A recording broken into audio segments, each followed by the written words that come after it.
Welcome back. I'm Alfred Lambremont Webre, and today we have an extraordinary special program coming to us from Berkeley, California, with independent scientist Leuren Moret and military historian Leuren Battis. Welcome, Leuren and Leuren. Thank you. Hello, Alfred. How are you? Welcome, Leuren. It's good to see you again.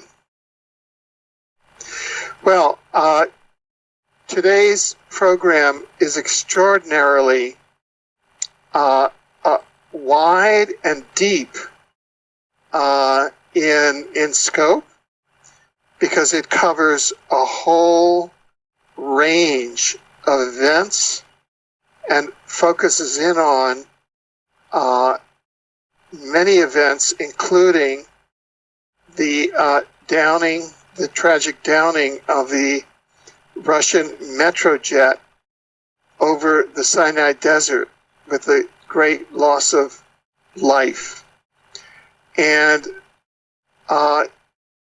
we're going to discover many evidence-based truths which fly in the face of the current reality being projected by the mainstream media and the matrix powers. But if I were to summarize it, and please, both of you, correct me, in a single headline, it would be as follows. Moret and Battis. U.S. directed energy weapons downed Russian Metrojet over Sinai. Putin knows, agrees to, quote, ISIS bomb airplane, end of quote, disinfo, to create anti-ISIS coalition. So that headline tries to incorporate all of the complex 3- and 4-dimensional chess which is going on here. And with that, I know that we have a cram-packed agenda in this interview, so I'm really going to turn it over to you. And I know that we'll be starting with some background on the Syria war, Leuren. Yes. And Lawrence. Yes. So what we're addressing today are the geopolitics of Eurasia. And, of course, this affects the whole world. At this point in history, we're in a tremendous transition, a very rapid one, from the Western-based economy, and that's pinned on the petrodollar, to a Silk Road economy. And so hopefully we're changing from a predatory economic system which has to destroy in order to loot and steal other people's wealth and lands and so forth, at great advantage for the superpowers, especially the United States, and at tremendous cost to weaker nations. And this has been going on for a long time. The United States has been involved in a war every year, every day, every month, every week, every second since 1776, when we became a country. This is our economy. This is what it's based on. And I should say it's of the European tradition as well. Now, Asia and other parts of Eurasia, east of Europe and Central Europe, have based their economies for thousands of years on the Silk Road. And all people populating Eurasia, the Eurasian continent, probably the biggest one in the world, all those people came from Central Asia. And these are the Mongols, the Scythians, the Sogdians, the Iranians, Indo-European Aryans, many peoples, very advanced, very clever, and of course the Iranians, as Persians in the region of Persia, which we now call Iran, they established the First World Empire.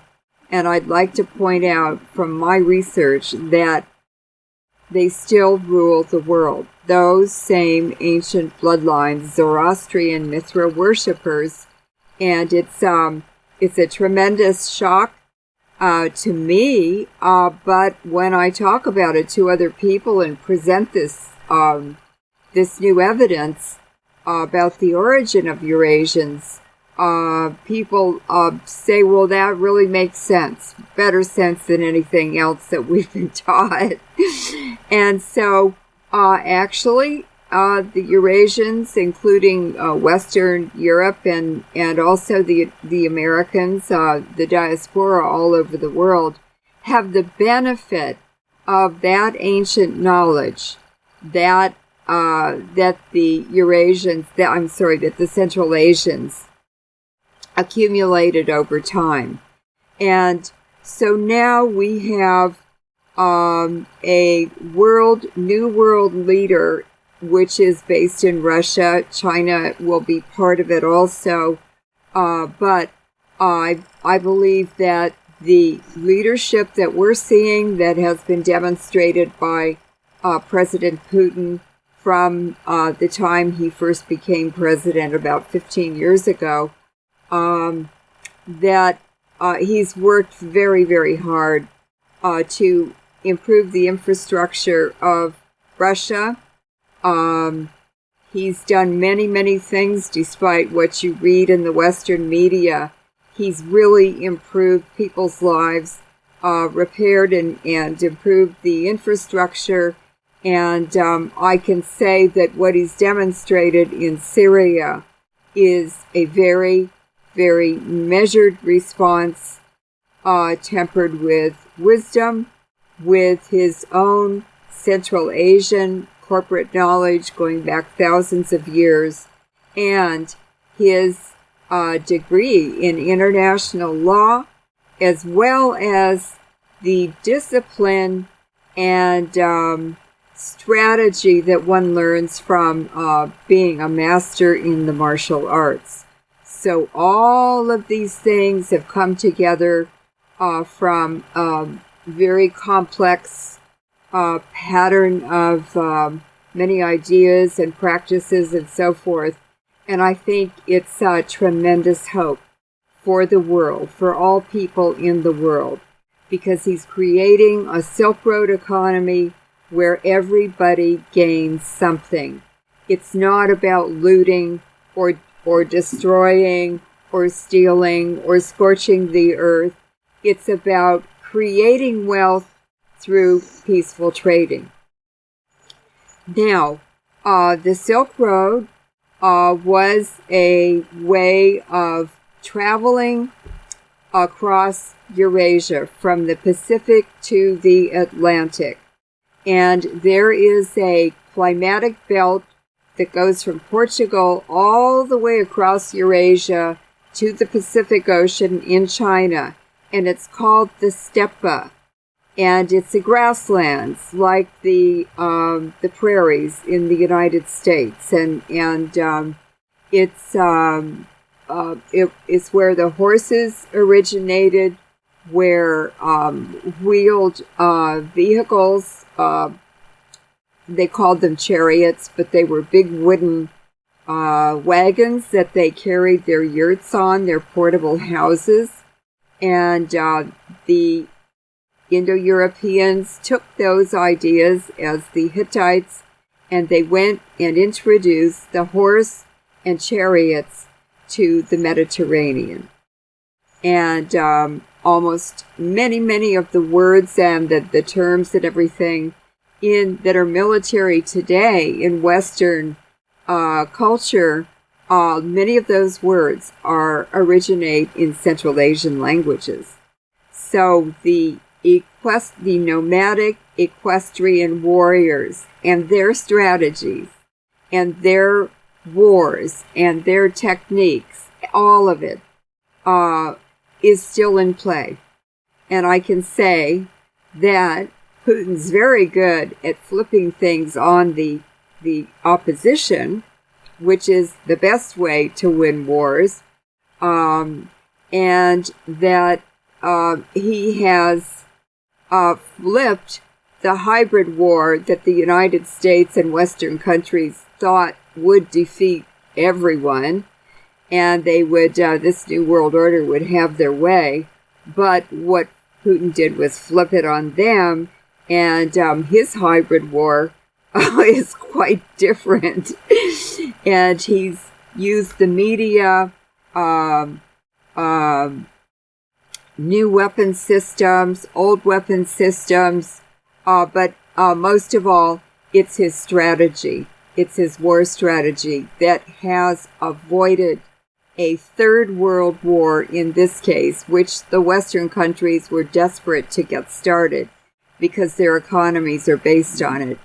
And he has rescued Syria, and he's destroying the tool of the British and the Americans, the Anglo-American Permanent War Crimes Racketeering Syndicate, called ISIS or ISIL or IS for the Islamic State, and earlier it was Al-Qaeda, all with British and American accents, funded and paid for by the British and the U.S., and all the oil that they could steal. So that's the setting of Syria now, and the war in Syria was started by President Sarkozy of France and continued by President Hollande of France. Those are the two main perpetrators behind it in Europe, and by the Arabian Gulf princes and sultans and emirs. And it's because they wanted to make more money. They wanted pipelines where they wanted them to give them advantages, and they were willing to destroy neighboring countries and cannibalize them, like Syria, in order to, just to satisfy their greed. So, that's the setting. Now, let me just mention a couple of other things. What started this present episode of warfare was Putin's speech at the United Nations. I believe it was September 28th. Is that right, Alfred? I'm not sure if it was on the 28th or it was thereabouts. I think the bombing started on the 29th, which was the day after. Yes, it was the day after his speech. And so what Putin did was he went to the UN on September 28th, and he drew his line in the sand. And the message was, we're not going along with this nonsense anymore. This total destruction of country by the U.S., by the Jesuits, by, in the background, and by U.S. allies. And the military, U.S. military, is already across the whole southern part of the Sahara Desert in North Africa, starting to destroy all those countries systematically. And so Putin said, finally, it's my favorite quote from his speech at the UN. He said, finally, looking at the U.S., do you know what you are doing? Do you know what it is that you have done? Excuse me. Perfect. Yes. It's just perfect. Yes, it was perfect.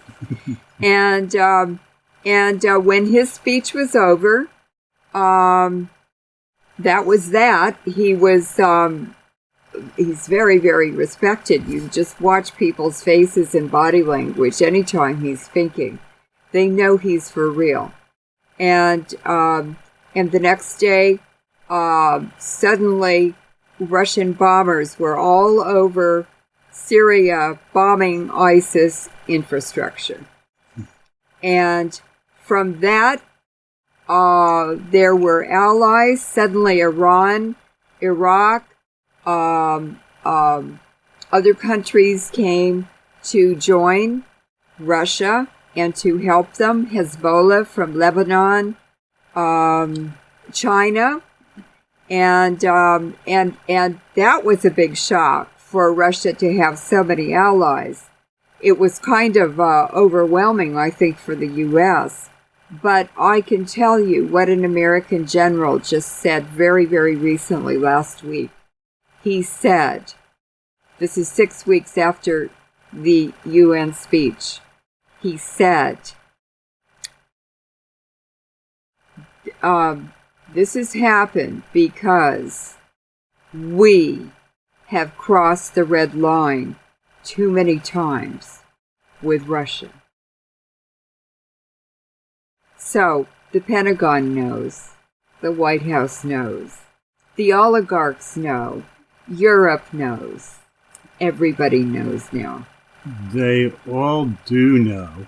What the United States started out banking on was something called mission creep, which is their own method of operation. It's how things keep rolling into the next portion of the crisis as this wasteland gets created that they're creating out of the Middle East in order to redivide it.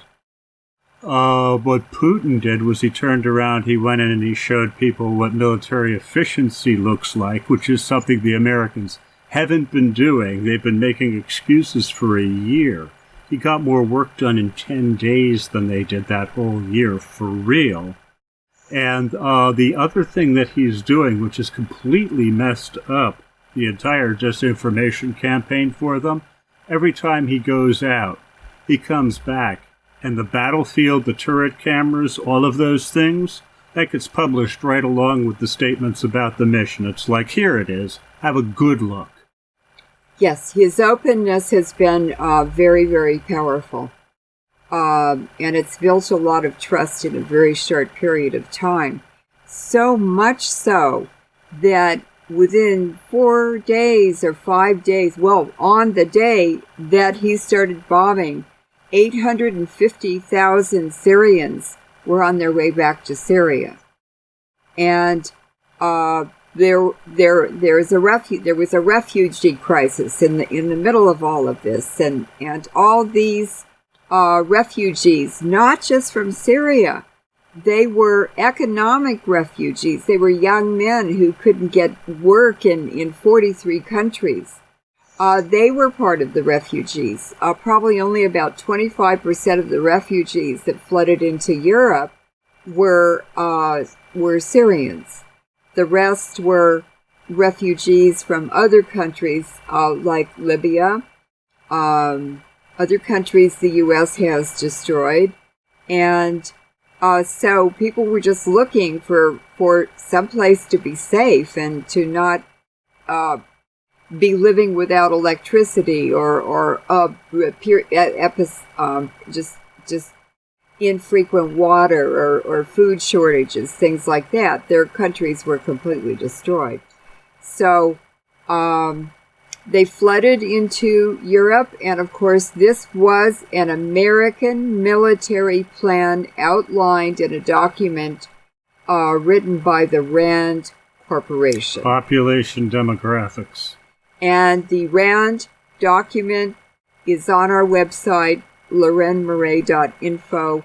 People should go and read that, and you'll see it's the blueprint for everything that's happening and everything that's going to happen militarily in the future if things go the way the American military wants it to go. But it's not going to, because Putin is a very powerful change agent. Now,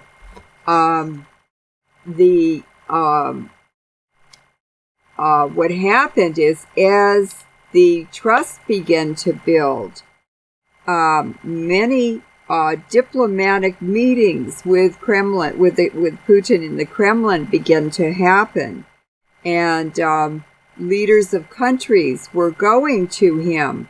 I believe Iraq asked for help to clean out the terrorists, and Iran asked for help, even though it was participating in the war.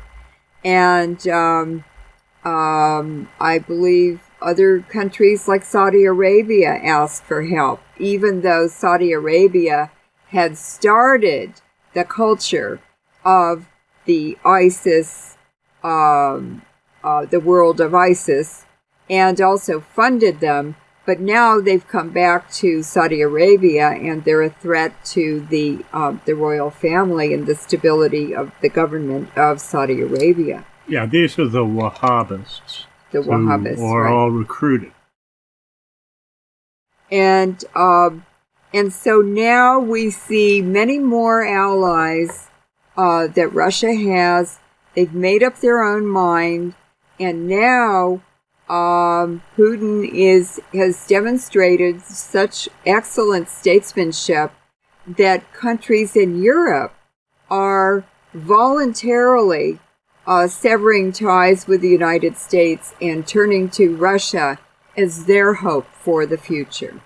He's planning a multilateral world, and what he has established is a reputation for doing what it is that he says he's going to do. And there's over a decade of track record on this now.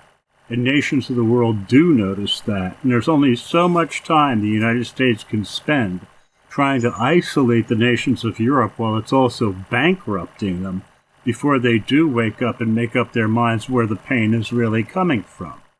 What Putin's offering with this Silk Road is a multilateral trading cooperative where nobody is afforded the opportunity to actually go in with a larcenous intent.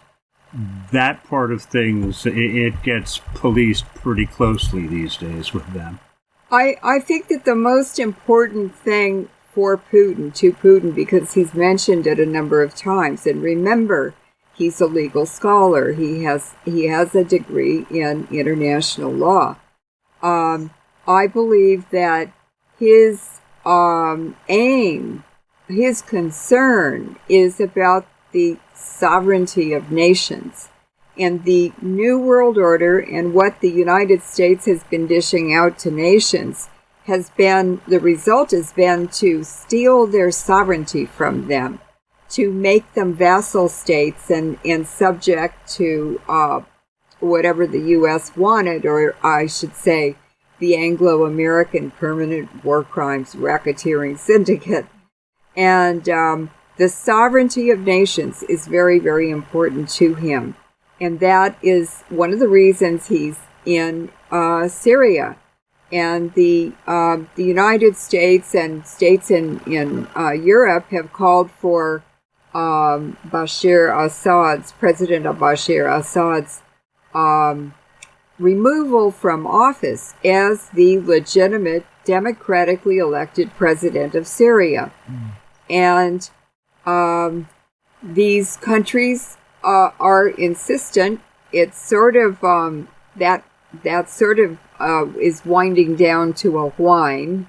A lot of countries have already accepted that Assad will not step down because they want him to, but that a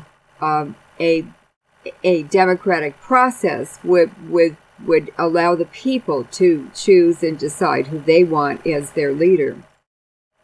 So this is a very, very exciting time. And just remember the symbol, the pictogram, the kanji symbol in Chinese for disaster is also the symbol for opportunity.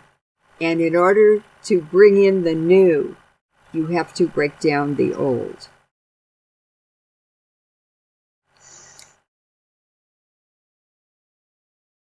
Exactly. So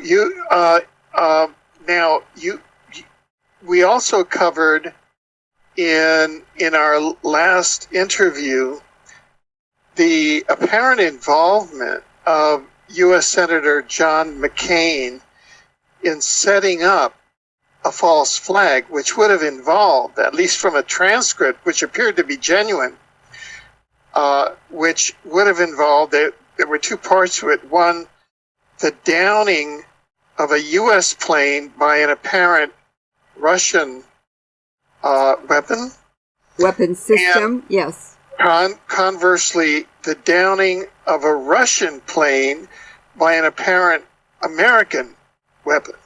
And we had just released that news story, I think, when the next day or so, this tragedy with the Russian Metrojet airliner over Sinai occurred. So could you walk us through that and see if there's what the connection between that sort of, that particular transaction and what you now have found about the Russian airliner might be? Wheels inside of wheels. Mm-hmm. More than one agency, mm-hmm. more than one plan. What we saw the McCain interview. Actually, it was the Saakashvili interview. That was where the eavesdropping occurred. What McCain did was he exerted his influence upon Saakashvili as his cutout so that he would have plausible deniability. But Saakashvili made it very, very clear that who he was answering back to in Washington was McCain. The following day, the areas that were being outlined by Saakashvili as where his people would be, where they would get together and meet in order to shoot down the Russian plane, all of those things, well, the Russians just bombed the hell out of them, just went all over them. And so that kind of brought that to a little bit of a screeching halt. But as I was saying, there's more than one wheel. There's more than one angle. This is a multi-vectored situation. And you've got more than one command working on the problem, as they call it, from their perspective. Well, this was McCain's idea as a warmonger in Congress. And he sort of represents the extremely conservative Republicans who love wars because they make a lot of money on them. And so McCain and Congress and Obama's administration were very uncomfortable with the successes and the intensity and the frequency of the bombing and the targeting of ISIS in Syria. And as the successes of the bombing campaign by Russia is cover for the exhausted Syrian army, which has been fighting all on their own for 4.5 years, very outnumbered and undersupplied and everything, and morally destroyed. The Syrian army began to start winning, and that was so beautiful to see. It was so, it's their country. Why has the U.S. and all these other countries been all over Syria for 4.5 years, destroying everything? So even with President Assad, he looked so demoralized and so tragic about what had happened to his country. And so what happened is that all these successes began snowballing, and new allies began turning away from the United States and towards Russia. And that panicked the United States. It panicked Congress. It panicked the Beltway, where the military-industrial complex is sort of headquartered in the U.S., and it panicked the bankers. So what happened is that more and more people were having meetings and requesting meetings in the Kremlin with Putin as the successes in the Syria went up and up and up. And the meeting with, so what the U.S. did was they simply turned to the CIA in operations in the Ukraine. They destroyed that country in 1 year, right on Russia's doorstep. And the CIA in the Ukraine conspired with McCain, and he boasted that he had the approval of Congress, of the Senate, I mean. And so Saakashvili, who is a war criminal in Georgia and the former president of Georgia, he can't even leave the Ukraine because there's an Interpol arrest warrant out for him. But the CIA junta installed illegally a year and a half ago in the Ukraine and ousted the democratically elected government. Sorry, just a minute.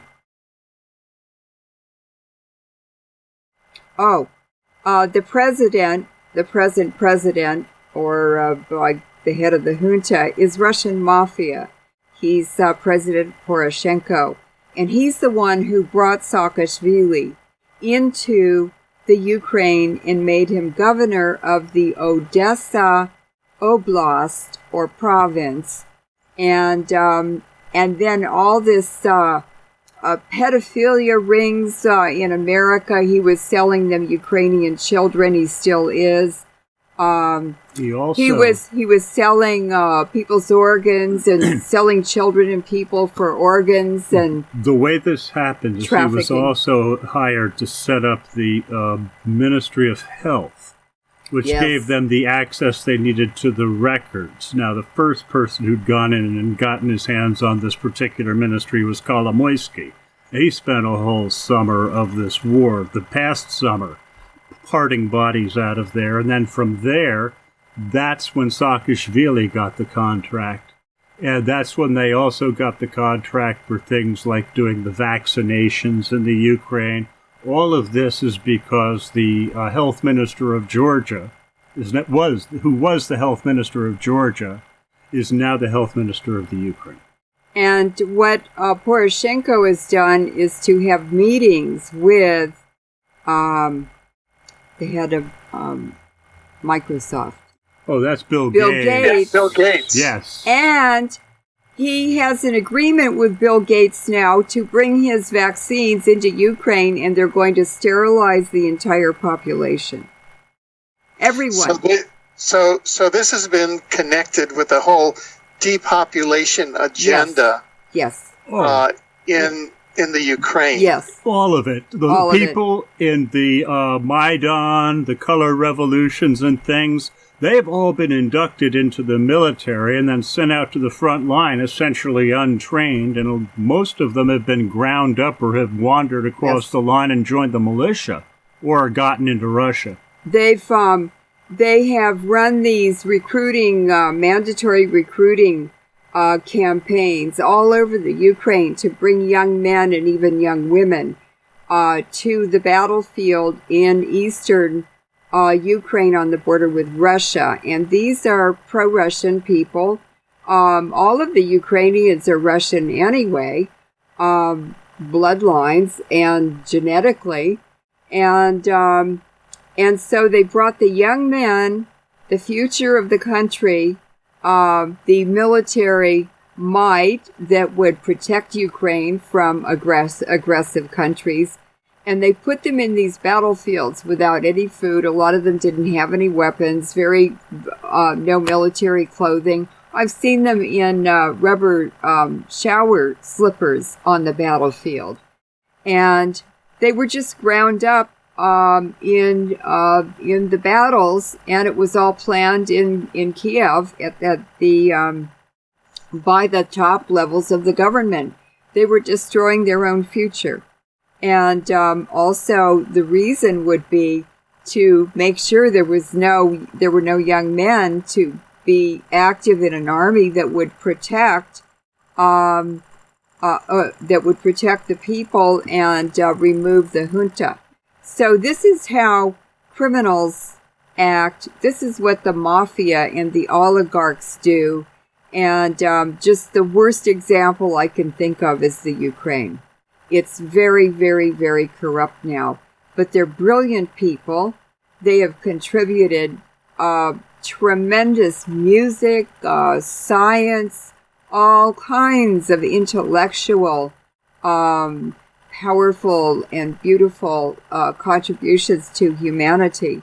And they now, in 1 year, they went from being the richest satellite state in the Soviet Union to even lower salaries and living standards than Ghana.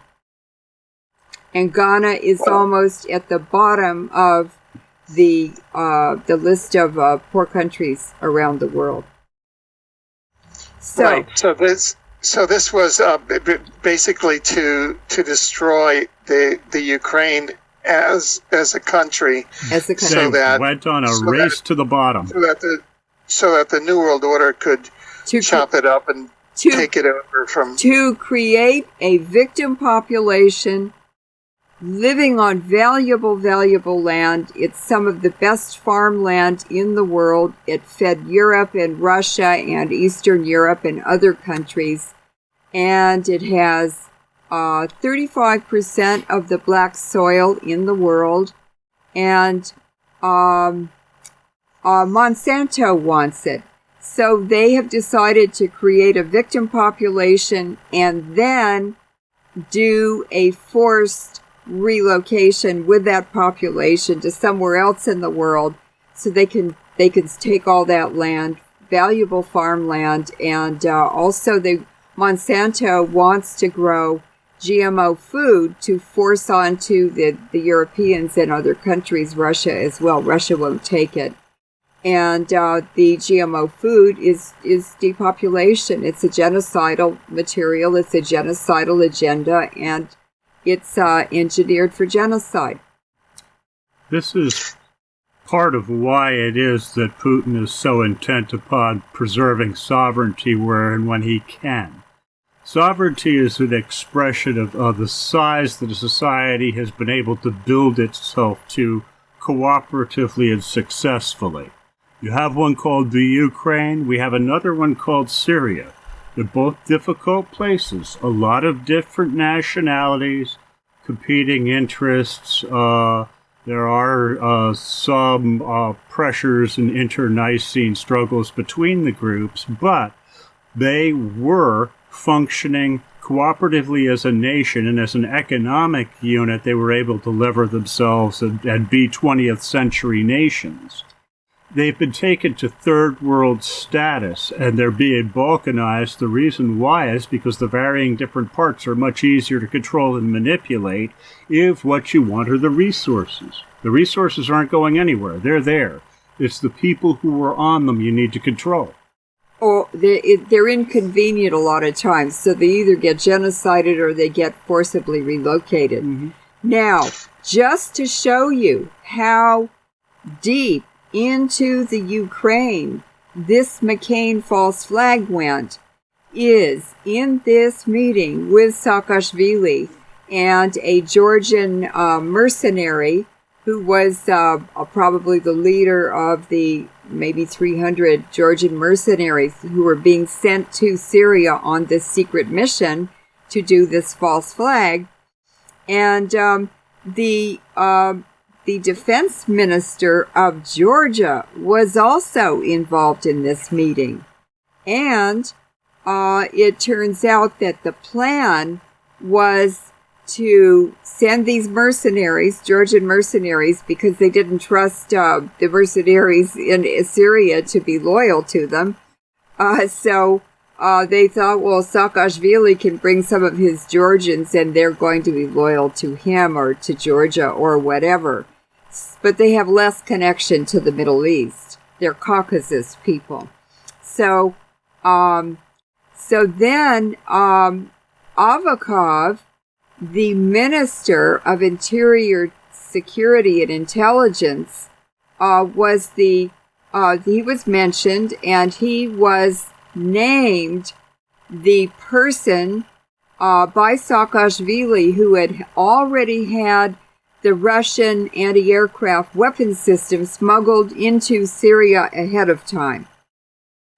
And so we see officials in the Georgian government and in the Ukrainian government, as well as CIA and military people from the U.S. government, involved in McCain's crazy wild hair idea to have to shoot down an American plane in Syria with a Russian anti-aircraft system and blame it on the Russians. And then they were going into the Kurdish territory, and they were going to trick the Kurds with some excuse or some lie or something to shoot down a Russian plane and blame it on the Americans. And it was McCain's whole idea to start a third world war. The purpose was absolutely to start World War III. I see. Now, I just want to take a kind of a side thing, but I think it's important to clarify it. We just had a record landslide victory by a very young, domestically progressive prime minister whose father was prime minister here, Pierre Trudeau, and his son, Justin Trudeau, I think he's 43 years old or so, just became prime minister, and his first step on the public arena was to scold Putin in public at the G20 and to tell him to, quote, back off of Ukraine and to try to portray him as an aggressor in the Ukraine. How on heaven's name could Trudeau, who is a progressive domestically, do something like this? I mean, it seems insane. Could you do a brief comment on that? Because we in Canada here, who elected this guy, are like totally, aghast. Well, he got elected because he's easy to manipulate and he's naive and inexperienced. And it's really the Americans who were as much behind his election as the Canadians. And the U.S. is very, very involved in Canadian affairs. You just go into any of the Indian villages, the Mohawks on either side of the Canadian-U.S. border, because their territory straddles that border, and I mean, they still own all of the Great Lakes. They never ceded those to the United States government. And they've had complaints about U.S. Border Patrol and Customs and everything operating on dirty tricks and harassment and murders and stuff of Mohawk Indians in Canada. So why is U.S. Customs, when you're coming out of Canada into the U.S. on the West Coast, why is U.S. Customs in Vancouver, British Columbia? That's how involved they are. We have underground bases for 20 miles into Canada, American military underground bases. So they're very integrated, and I would say that they wanted a young photo op couple with small children, like the new princes and they're the new kings of Europe and their young wives and small children. It's the family model for the people in that country. And so he's very nice looking. Everybody knew his father, and he's Jesuit trained. Pierre Trudeau was Jesuit trained. So he's the right military war, political geopolitics sort of guy. Or he's been trained to be that way. So he was a good choice to serve not only Canadian interests, but American interests too. And what did he do? He went out to meet Putin, and the first thing he did was spout the Washington, D.C. Obama administration mantra. So he obviously is not aware of world affairs. He has no idea. He doesn't have a clue. And so they just wind him up and put him on the stage, and he's their marionette or their puppet. But perhaps he'll grow and learn as he holds this office, and don't give up on people. He's still really young. He has to learn his lessons, but he really is awfully young, and with very little experience to be the prime minister of a large country like Canada with the tremendous mineral wealth that Canada has. Right. Sorry, I know that's not on point, and so let's get back to our agenda here. Fine. I just wanted to ask one question, something you might have observed. You're up in Canada. There was a pretty good-sized reaction to those comments and things, and the next thing I noticed happening was the Canadian jets were brought home from Iraq. 6 of them. Am I wrong, or is that how that happened? Well, no. He campaigned on a promise to bring those jets back. Right. So he's fulfilling his promise. Mm-hmm. However, he also campaigned on an anti-Putin plank, and when he went to the G20, he delivered this anti-Putin message, and he hadn't gotten the memo, because by the time that Obama and Putin met, Obama was all over Putin like a cheap suit. Mm-hmm. So, Trudeau is such a puppet and a lackey in a way in foreign affairs that he didn't even know that the lights had changed. Okay. Put it that way. Mm-hmm. That's how fast they're changing with Putin and this whole situation. It's like overnight. They're arch enemies, and all of a sudden they're schmoozing with each other, and they're having drinks together at all the big meetings, and they're buddies, and they're making deals. It's a different G20 from the one in 2014. Oh, yes. Yes. Yeah, exactly. So I didn't want to get us off track, but I did want to get us on record that I thought that the newly elected prime minister really has to get up to speed internationally, and as well the foreign minister of Canada who has to get up to speed, and their whole team is just woefully out of date and out of touch internationally, in my judgment. Yes. Well, that's all planned. It's It is planned, and it's how some very powerful entities, especially England, wants it. So what happened is that the CIA and military were supposed to greet these Georgians when they arrived in Turkey, and then to take them over the border into Turkey. And in the meantime, this memo, not a memo, it was a transcript of this top secret meeting between Saakashvili and these other participants, there was a transcript suddenly posted on Ukraine Wikileaks, and Putin, of course, got wind of it, or the Russians did. They may have had the intelligence already. They may have put it there. And but what that did, that leaked transcript resulted in that very night of that conversation for finalizing the trip to Syria with these Georgians mercenaries.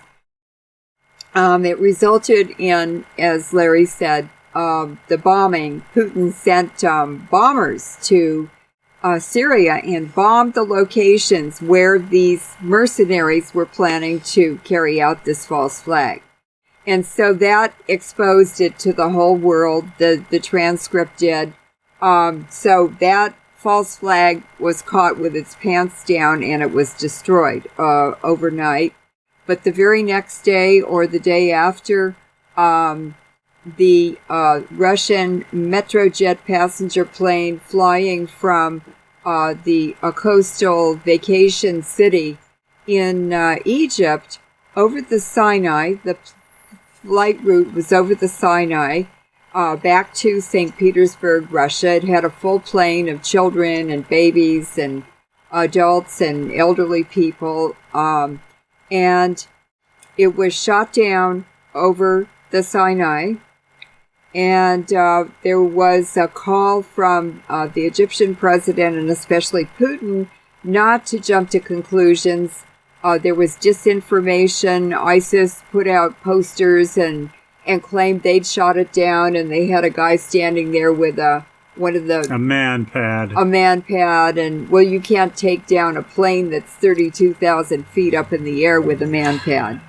And so the U.S. panicked, and they quickly carried out what this backup plan was. They always have backup plans if the primary plan fails. And they shot down the Russian plane. Now, there was lots of disinformation. There always is. If you're following a disaster, to get everything you can the very first day, archive it, because you'll never see it again. And the disinformation media machine starts spewing out every kind of story and fantasy and speculation and buries the story in the evidence. So what happened is, just a minute.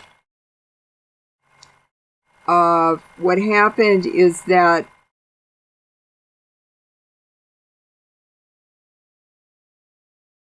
the black box flight data, that finally emerged, and it had all of the data on altitude changes, flight speed, ground speed, vertical motion. Everything is recorded in those black boxes. And they did find both of them. And finally, about last week, about 2 weeks after the crash, this data was released by, I think, Russia, and Larry graphed it, and he graphed the the altitude and the vertical speed of changes in altitude, and that indicated that it was not a ballistic projectile, in other words, a bullet or a rocket or a warhead that flies in a straight line, a kinetic energy penetrator, but that it was a non-ballistic weapon that was used.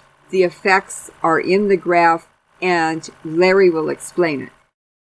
Alfred, the last 22 seconds of the existence of Metrojet Flight 9268 are not normal. They are outside of physical boundaries. If the flight data that I got from Aviation Week, released by the Russians, is to be believed. The last 22 seconds, this thing makes vertical moves. I'm talking about getting on an elevator and going 3,000, 4,000 feet in 1 to 2 seconds. 6,000. It goes up. 6,000. It goes down.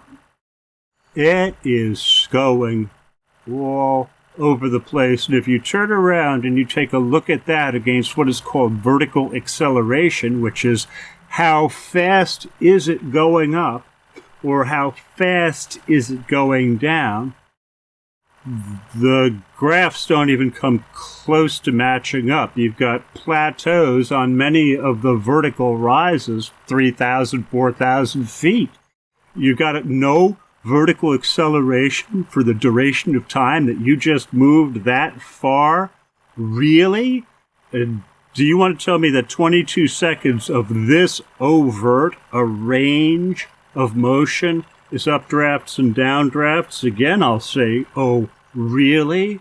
These are not normal events, and they are outside of the realm of normal physics from where I'm sitting. If this data is to be believed.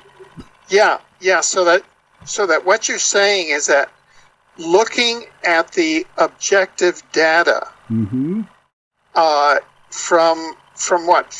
From the GPS or from the black box? All of this data came from the black box. When you say, did it come from the GPS? What we're doing is we're talking about one data stream, GPS. GPS altitude is one of the outputs that is recorded by the black box in this day and age, and the other is the altimeter output.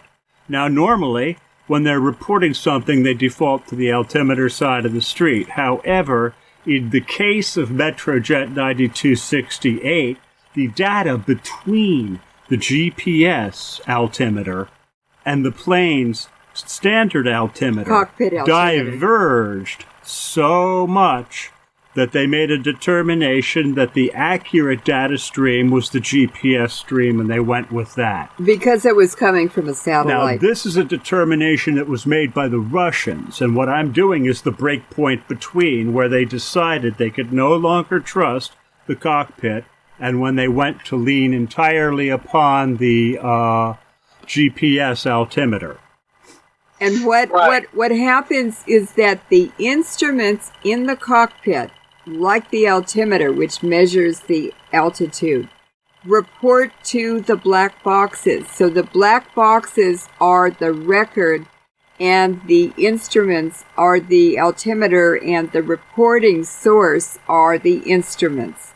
Now, so you have reports from the cockpit, and you have the reports from the satellite, which is independent of the airplane, and that's the GPS. And the Geographic Positioning System, and that also reports to the black boxes. So you have records in the black boxes, not only from the plane, but from satellites and the ground. Mm-hmm. Right. And what that shows, just to paraphrase you, and tell me if I'm being inaccurate or oversimplifying, is that it shows that the plane is almost, there's a giant that's like shaking it up and down very rapidly, 6,000 feet at a time. Like what it was or doing, it's at 3,000 feet at a time. What it shows is that plane was moved, traveling 6,000 feet in a couple of seconds, up and down and up and down, at 8,000 miles an hour. That plane was not built to withstand 8,000 miles an hour speed. And 8,000 miles an hour. So it must have gone quantum. It went quantum. This is Tesla technology, or something that is a new phenomenon. It's exotic science or an exotic weapon. It's an electromagnetic weapon, but a flash was reported by Interfax in Russia at the time the plane went down. And I know from the downing of the Columbia, the spaceship Columbia, the space shuttle, that a similar flash was actually photographed over San Francisco Bay, hitting the space shuttle as it was heading for Texas to land at, or to wherever it was going to land. Canaveral, Cape Canaveral in Florida. And so the tiles started flying off of the outside of the space shuttle over Arizona. And it just started coming back apart all the way until it crashed in, what state did it crash in? Arkansas? It littered parts starting in Texas. It finished off over in Arkansas somewhere. It might have hit Georgia. Yeah. So this is an exotic weapon. The Russians know exactly what happened. They knew when it happened, and they knew what did it.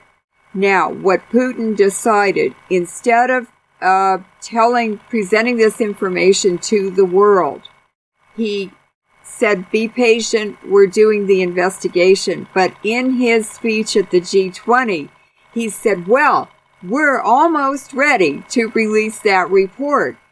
And he went home to the Kremlin He immediately held a meeting in the Kremlin late at night. He must have had jet lag and tired and everything. But his important people were there, the Minister of Defense and the head of his administration and so forth. And they had a meeting, and he announced that the cause of the crash of the metro plane had been determined, and they determined it was a bomb inside the cabin. Now, they already knew a directed energy weapon had taken that plane down. But what they knew was that they would not get political juice out of that.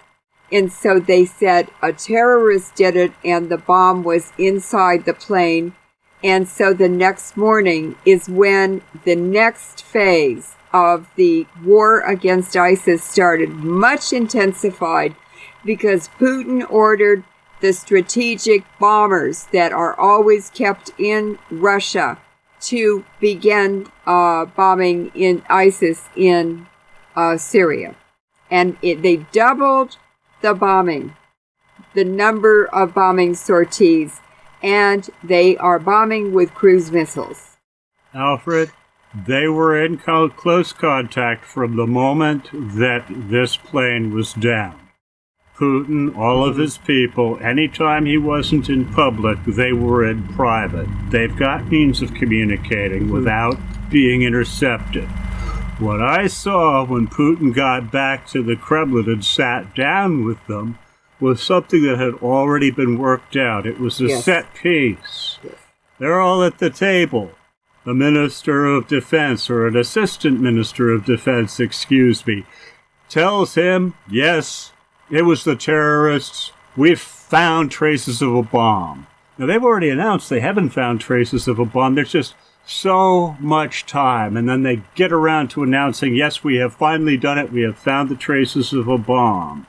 And then Putin, it wasn't really bad acting. It was just a little too stiff. And the whole thing went on from there. It was a set piece. You had your moments of silence for the victims. This is appropriate. And then everything that they had made determination about, Putin sat down and just laid right out as if he was saying it to him for the first time. This was done for the camera. And this was a decision they made. What is politics? And Putin invoked UN Article 51 that justified attacking the enemy because the Russians had been attacked by the downing of that plane. But let's go back to the G20, because we didn't talk about Putin's speech, and that's very, very important. And what happened in his speech is that, last year he went to the G20 and no one would meet with him, no side meetings, no one would talk to him. They laughed at him and spoofed him, especially the host, who was the Australian Prime Minister. And Obama was there and Cameron was there, and they were all smirking and making fun of Putin. And so Putin left a day early. He was fed up. And this year he was the keynote speaker. Look how the world can change so quickly.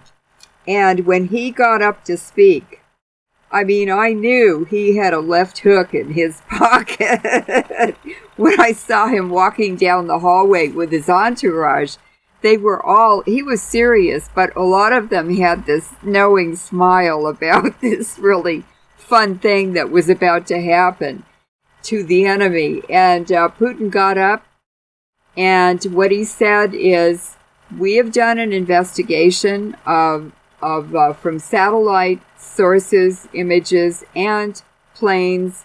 We have photographs on the ground, documented, of oil convoys going from Syria into Iraq, where this illicit oil that was the whole oil fields were taken over by ISIS, and they were shipping the oil into Iraq for refining and then selling it all over the world at $40 a barrel when the market price was about $80.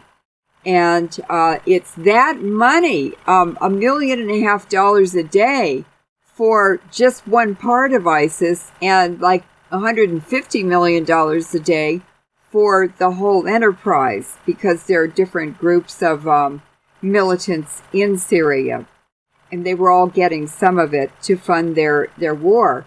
So Putin showed all these satellite photos, and my God, the convoys of oil trucks were 5 kilometers long and at an altitude of 5 or 10,000 meters.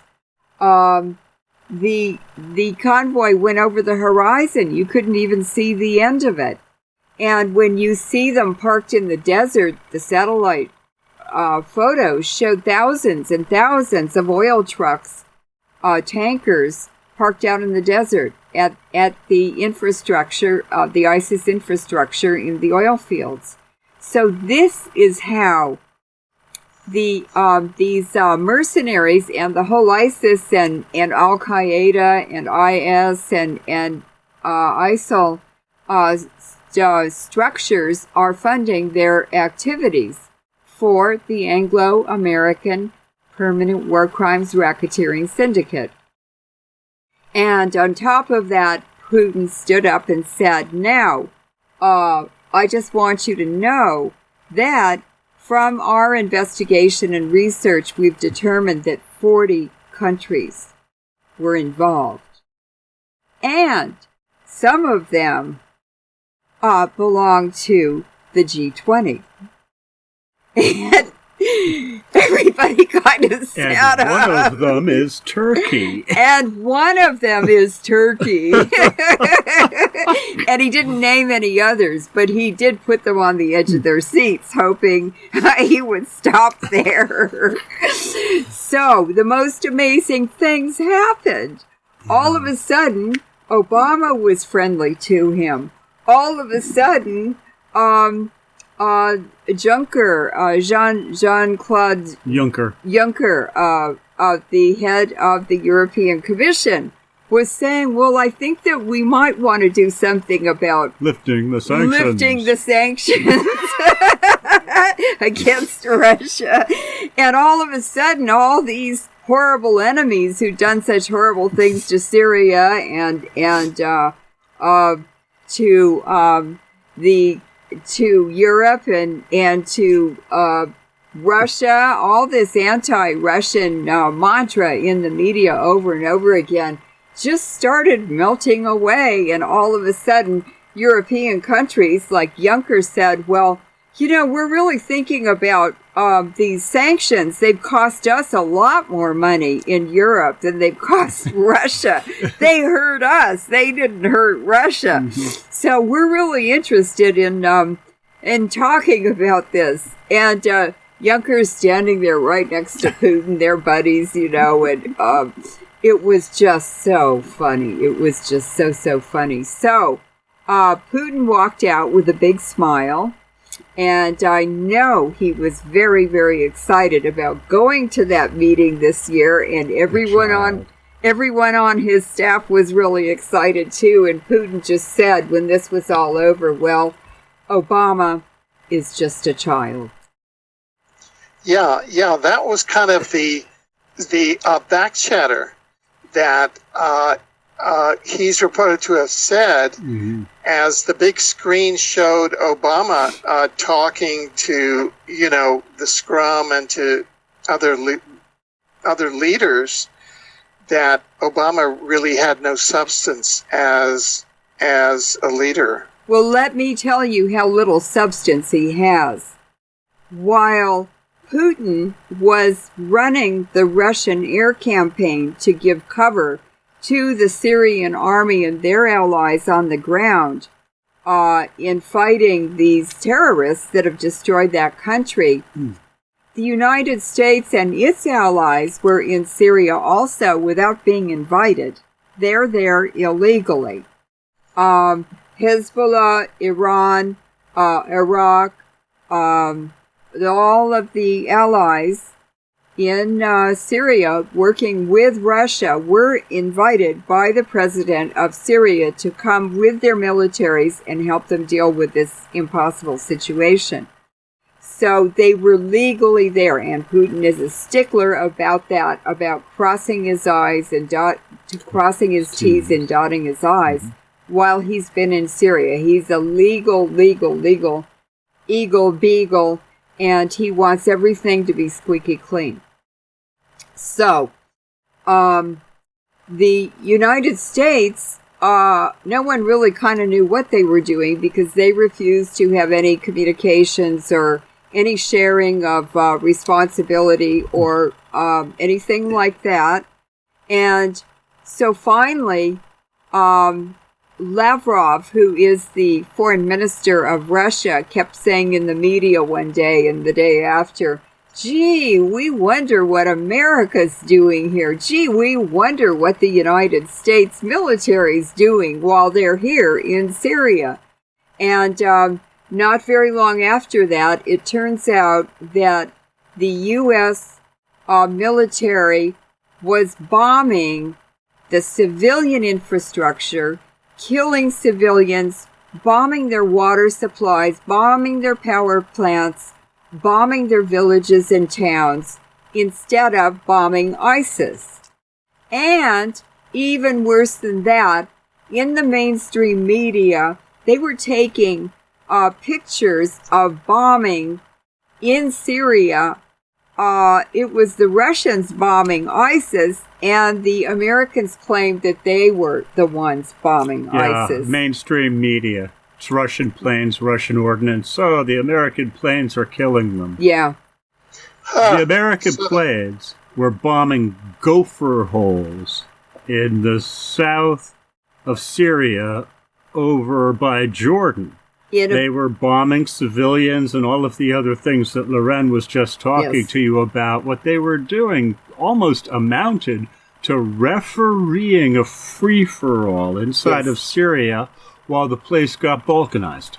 And what they were also doing, the Americans and their allies, they were giving cover to the terrorists. They were doing the air campaigns to cover the ISIS militants and mercenaries there. There are 200,000 of these ISIS, these jihadists all over the world. They're infiltrating countries all over the world. They're going to have a global mess if this doesn't stop. And the only person who can do it is Putin. I hope everyone in the world gives him support because, boy, he's the only one who stood up and said this has to be cleaned up and knew how to do it without getting in a world war. So, it's amazing. It's just amazing. The amount of maneuvering and the amount of time that he had to waste getting the geopolitical conditions and his relationship to the world and public opinion and world opinion to such a place that he could actually do this, that the number of people that have died and the number of nations in the Middle East and North Africa that have been destroyed since Syria started is legend. And it's just really amazing. It's quite amazing what he's done. Right. Now, there's a whole chapter that I wonder if we could back off and kind of fit it in, and that's the quote, Paris terror false flag. And that occurred on Friday the 13th. Right. There's a whole, if you look at psychology, there's a special term for the fear associated with Friday the 13th.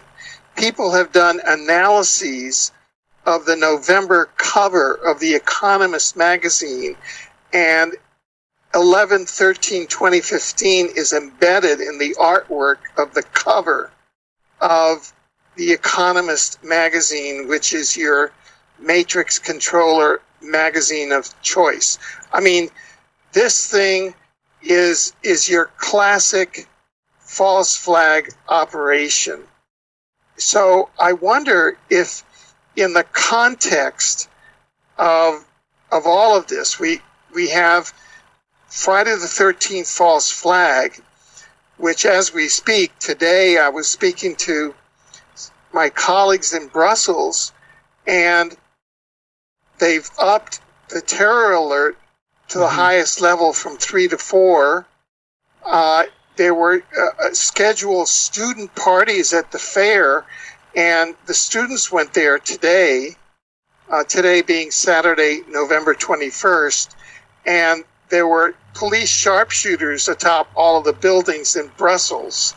And supposedly the brother of one of the masterminds, or, I mean, Patsies. All of this is all false. The Patsies. All this is all false. Yeah. They're all Europeans. They're all, members of the traveling false flag troop. Yes. And they just pick these people that don't exist, and then they claim that they're either dead or they're hiding out in apartments in Brussels. And they got through so many passport checks getting from Paris to Brussels, because the police had them, but they let them go, and that shows you need more police. I mean, it's just a classic false flag. It's an excuse to militarize and bring the boot heel down on citizens even more. But so could you, and then just to finish, to set the stage, you have the Friday the 13th is set in the middle. You got the G20 coming up. You've got the Paris Summit coming up, on the Paris Climate Summit, where they're going to introduce more of the New World Order matrix legislation on November 30th. And then you've got in between that, you've got the APEC Summit in Manila to try and introduce the TPP, the Trans-Pacific Partnership. There, Obama got up when he met Trudeau and said, and Trudeau's going to sign the TPP. He announced that Trudeau, his little, lapdog, was going to sign the TPP. But what this goes back to, you said, what is the significance of this Friday the 13th?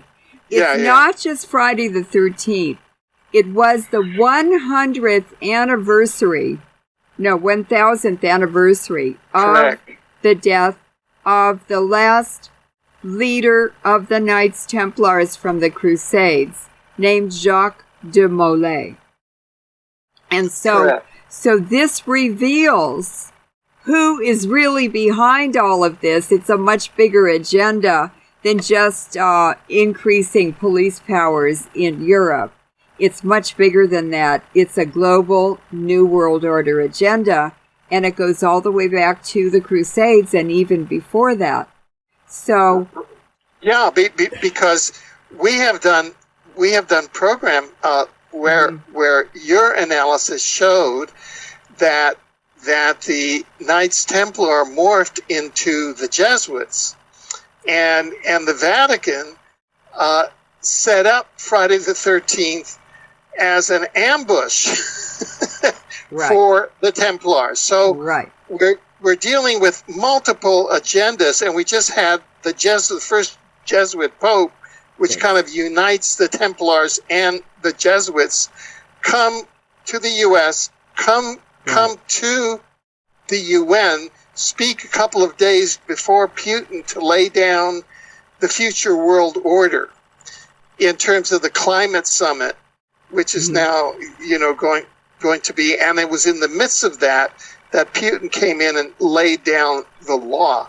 So could you walk us through the Paris false flag a bit, and the French Patriot Act and all of that, because all of this is occurring in the midst of this. Well, suddenly, on Friday the 13th, there was this huge news blast of terrorist acts in Paris. And apparently gunmen came out and people wearing suicide bombs, and it was young men and young women. But, Alfred, they had perfect French accents. Right. And many of the Al-Qaeda and ISIS have perfect British accents, and sometimes Americans. So, who are they really? Yeah, sure. And Israeli accents. And Israeli, yes. and Israeli Lest we accents. forget. Yes. And Israel is taking 75% of the oil that's been looted in Syria, and they're the biggest benefactor. They're the biggest user of that illegal oil that's stolen. So they are supporting ISIS too. And they're buying it at a depressed rate. And they're turning around and they're selling their own oil from the Mediterranean at premium rate. Yeah. And we have never had an ISIS attack in Israel. Gee, isn't that strange? But we're going to have one real soon. Everybody be scared. Whatever you do, just remember. They don't have American fast food in Israel, so ISIS wouldn't go there. Oh, they do have American fast food in Israel. Yes, they do. But basically, these were apparently the French police said that they had been monitoring these people for 10 years. They had finally decided that they were harmless, so they quit monitoring them. This horrible event happened. It created a shock around the world, more terrorism to frighten citizens around the world. And frightened citizens start voting for powers, giving up powers they have, and giving them to the government to really trading their independence for protection. So it's a protection racket. And not only that,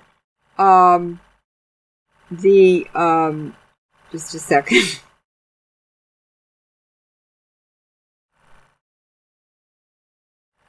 It just caused many, many changes, including perhaps oil prices going up too. So all kinds of destabilization is occurring. Then right after Paris, then there was there's been a big shooting in a hotel in Mali, in Africa. There are bombs going off in other countries. I opened up the Russian news a couple mornings ago, and there were fires and bombs and shootings just almost every story. It was just like you felt like this wall of death had just hit the whole world. But it's all part of an agenda to push the New World Order agenda forward and to take people's rights away, to destroy sovereignty of nations, to centralize the control, and to dispirit people, to destroy their even their will to live. It's so dangerous out there. And where this has brought France to now is that they have passed the legislation that amounts to their French Patriot Act. Yes. Right. And there were theater shootings. There was a theater. People were there. There's a photograph of that theater with dead bodies all over the floor, pools of blood everywhere. Then they had suicide. Oh, there were even dead people out in the alley outside of the theater. Then they were also went to this big sports stadium where there was a game going on, soccer or something. And I have a photo of President Hollande of France with Steinmeier from Germany. I've forgotten what his title is. But they were at this sports stadium when it happened. Now, the shooters and the suicide bombers did not get entry into that stadium, which is really interesting. Do you think it's because Hollande was in there? Well, some of the analysis has shown that, in fact, no bombs went off, but what happens now is that very often at sporting events, they will broadcast crowd noise through the loudspeakers to make it seem like there's more excitement. Yeah. And they think that the bomb blasts were actually just broadcast. There were fake bomb blasts that were broadcast through the crowd noise. Yes. And that Hollande, like George W. Bush, was part of the false flag. Yes. And in fact, there's a photograph that I saw online today, side by side, of George W. Bush in the schoolhouse, Florida, being notified by an aide, and Hollande being notified by an aide. They were side by side, and their expressions were identical. So there's, and I'd like to say that with regard to that theater, we now have evidence that at least one of the persons was alive, was reported. She's a Mexican woman, and she was alive. She talked to her mother, and then the police picked her up, and she was killed in police custody, and then her body was dumped at the theater. All those bodies in that photograph were dumped there, and we have analysis showing that the police in Paris systematically went around and found witnesses. And if you were a witness, the second question they asked you is, where are you from? And if you were from designated countries, they would pick you up, kill you in custody, and then dump you in a theater.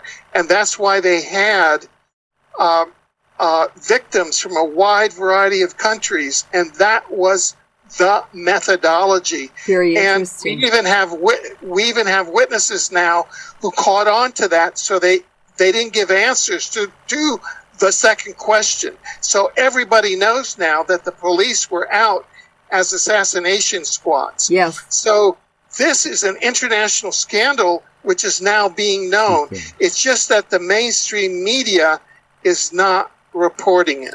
Two advantages to the French government from Hollande's point of view.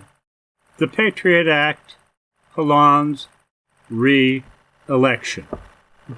These are the two big things right now. That's right. And then I'd like to mention that in Odessa, during the period of the Maidan demonstrations, the people were peacefully demonstrating, and all of a sudden, these sharpshooters started shooting at everybody.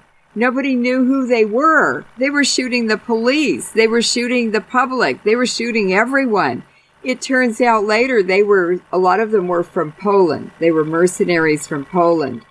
And so I have a video in Odessa when the trade building was burning and hundreds of people were burned up in it. They went into the trade building to get away from the bullets flying. And all of a sudden, Molotov cocktails were flying through the windows into the trade building and trapped people, and they were burned alive. Well, there was a video clip someone put on the internet, and there were these guys running around in T-shirts with chemist on them, or I love chemistry, and they had rubber gloves on, and they were making Molotov cocktails. So this citizen with a camera walked up to one of them and said, "Oh, who are you and what are you doing?" And it was all on camera, and the guy said, "Oh, I'm an Israeli. I'm a dual American-Israeli." He said, "We're making Molotov cocktails." And they were the ones who threw them into the building. We have photos of big containers. They were using plastic pop bottles, soda water bottles, and and bottled water bottles. They'd just taken them out of garbage cans or something. Beer bottles, yeah, anything that had a screw cap. They made them into containers full of these Molotov cocktails around that area. They were making them and then passing them out, and there were other people actually doing the throwing. Right, exactly. Well, the reports that we've gotten back from Europe, specifically from Brussels today, is that there's tremendous fear there in the mainstream population. That is, people who are not alternative and don't know that this is false flags. So apparently these programs, which are enforced by the mainstream media, which are carried out as military coordinated military operations by the police, by the government, by the army, are working.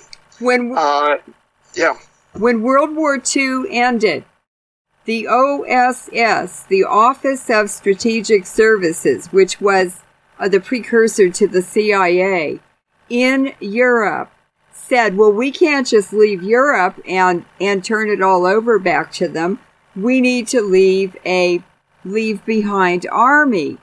And they set up NATO and left it. They set up Gladio, a secret leave-behind army that had caches of weapons and ammunition buried all over Europe.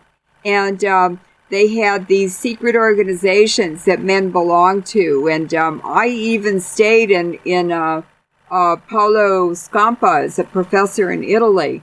And I was invited to speak about depleted uranium a few years ago in Friuli, which is north of Venice, the province north of Venice.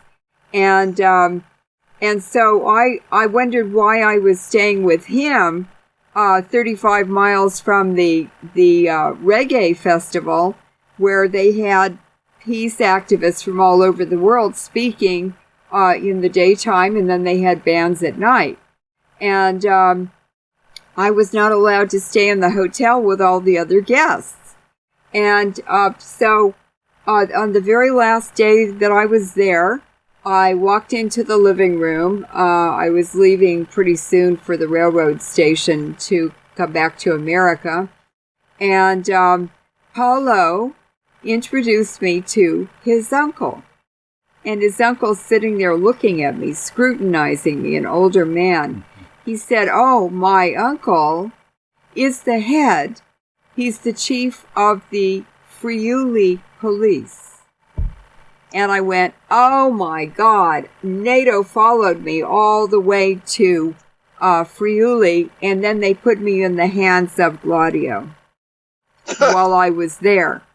And so I know all about Gladio, and it's a very, very, very good film in, I think, 10 parts or something. It's about 3 hours, 2.5 or 3 hours. On the internet. Everyone should watch Gladio because it explains everything that's happening now. And Gladio is secretly under NATO. Now, this airplane downing of what is it? 9268. Yeah. Metrojet 9268. 9268 is related to the downing of MH17 in Ukraine in July of 2014, and to the downing of MH370 in Malaysia over the South China Sea in March of 2014. In March of 2014 was the day that the junta overthrew, or the CIA overthrew, the government of the Ukraine and installed their junta stooges. And in the summer, when MH17 went down, it was because the pro-Russian militia, the volunteers, were winning, and the U.S. interests weren't happy about that, so they shot down that plane. and the U.S. Navy was offshore doing an exercise called Sea Breeze. There were 300 U.S. Marines participating in that exercise, but they were on the ground, and some of them were on the battlefield, manning the communication posts for the Ukrainian army that shot the Buk missile that took down MH17. And what plane was flying just a few miles behind MH17 when it went down? Singapore Airlines. Singapore is the CIA MI6 headquarters and carved out of Malaysia and created just for the CIA and the MI6. It's their headquarters in Southeast Asia. So now we're getting to the pivot to Asia. And so MH370, the downing in the South China Sea, was done in Singapore airspace, so that Singapore had jurisdiction of the investigation.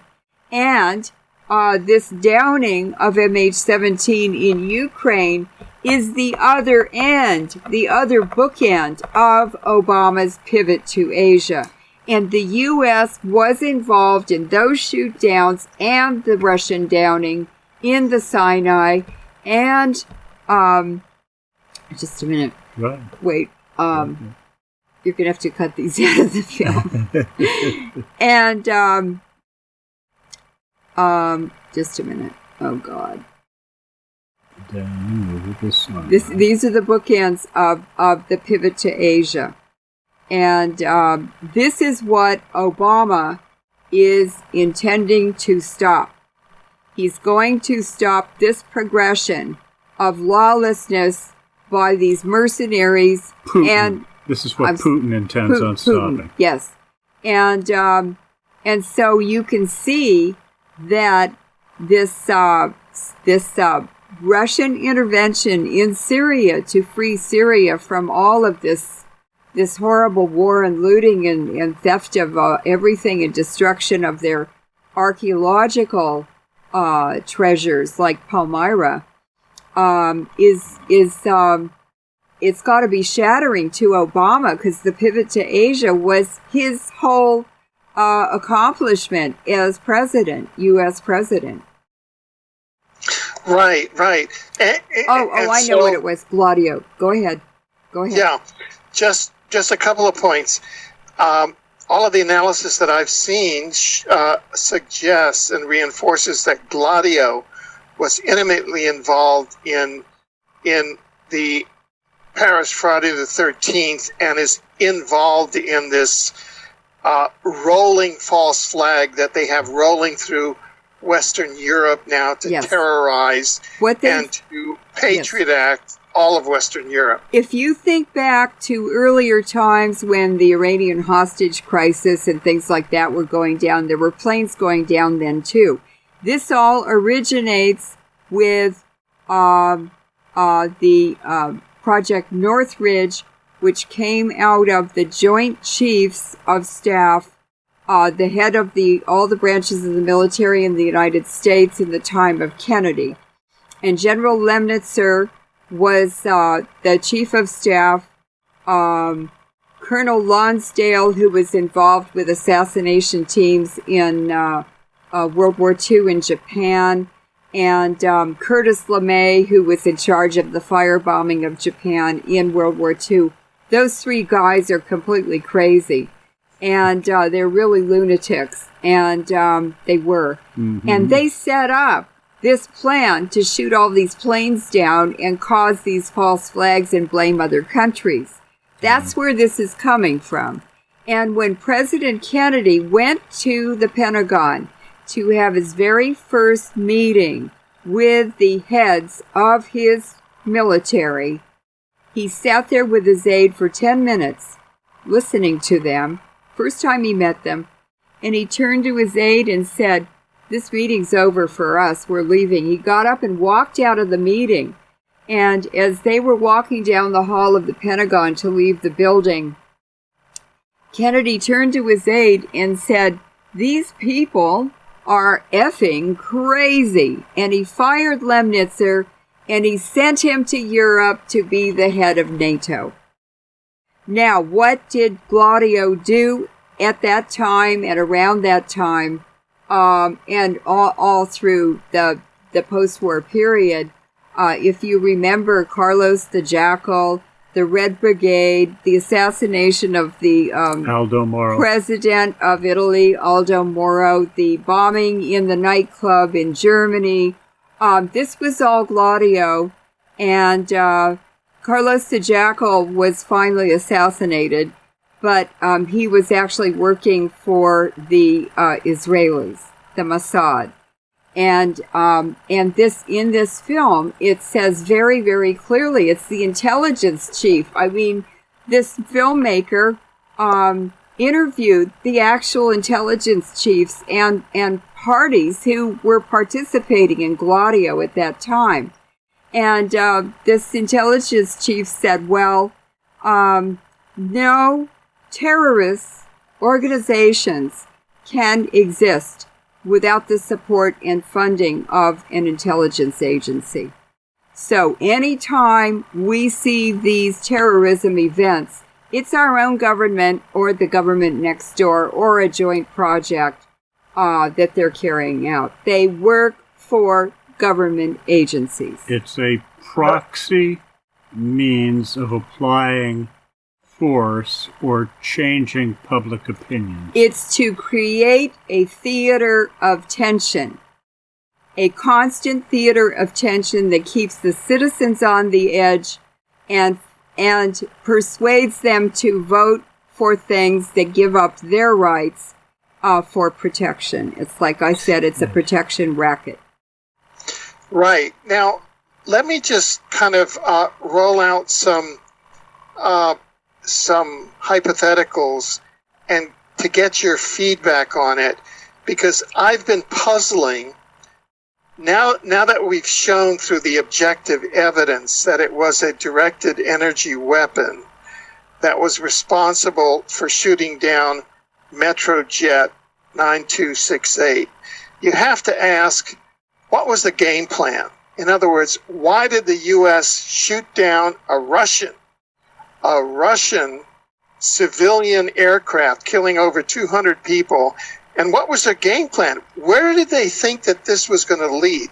Did they think that this was going to lead to World War III, to a direct confrontation with Russia? Did they think? No, wait. Let me set up the question, and then you can go on. Mm-hmm. Was this meant as a provocation to Putin?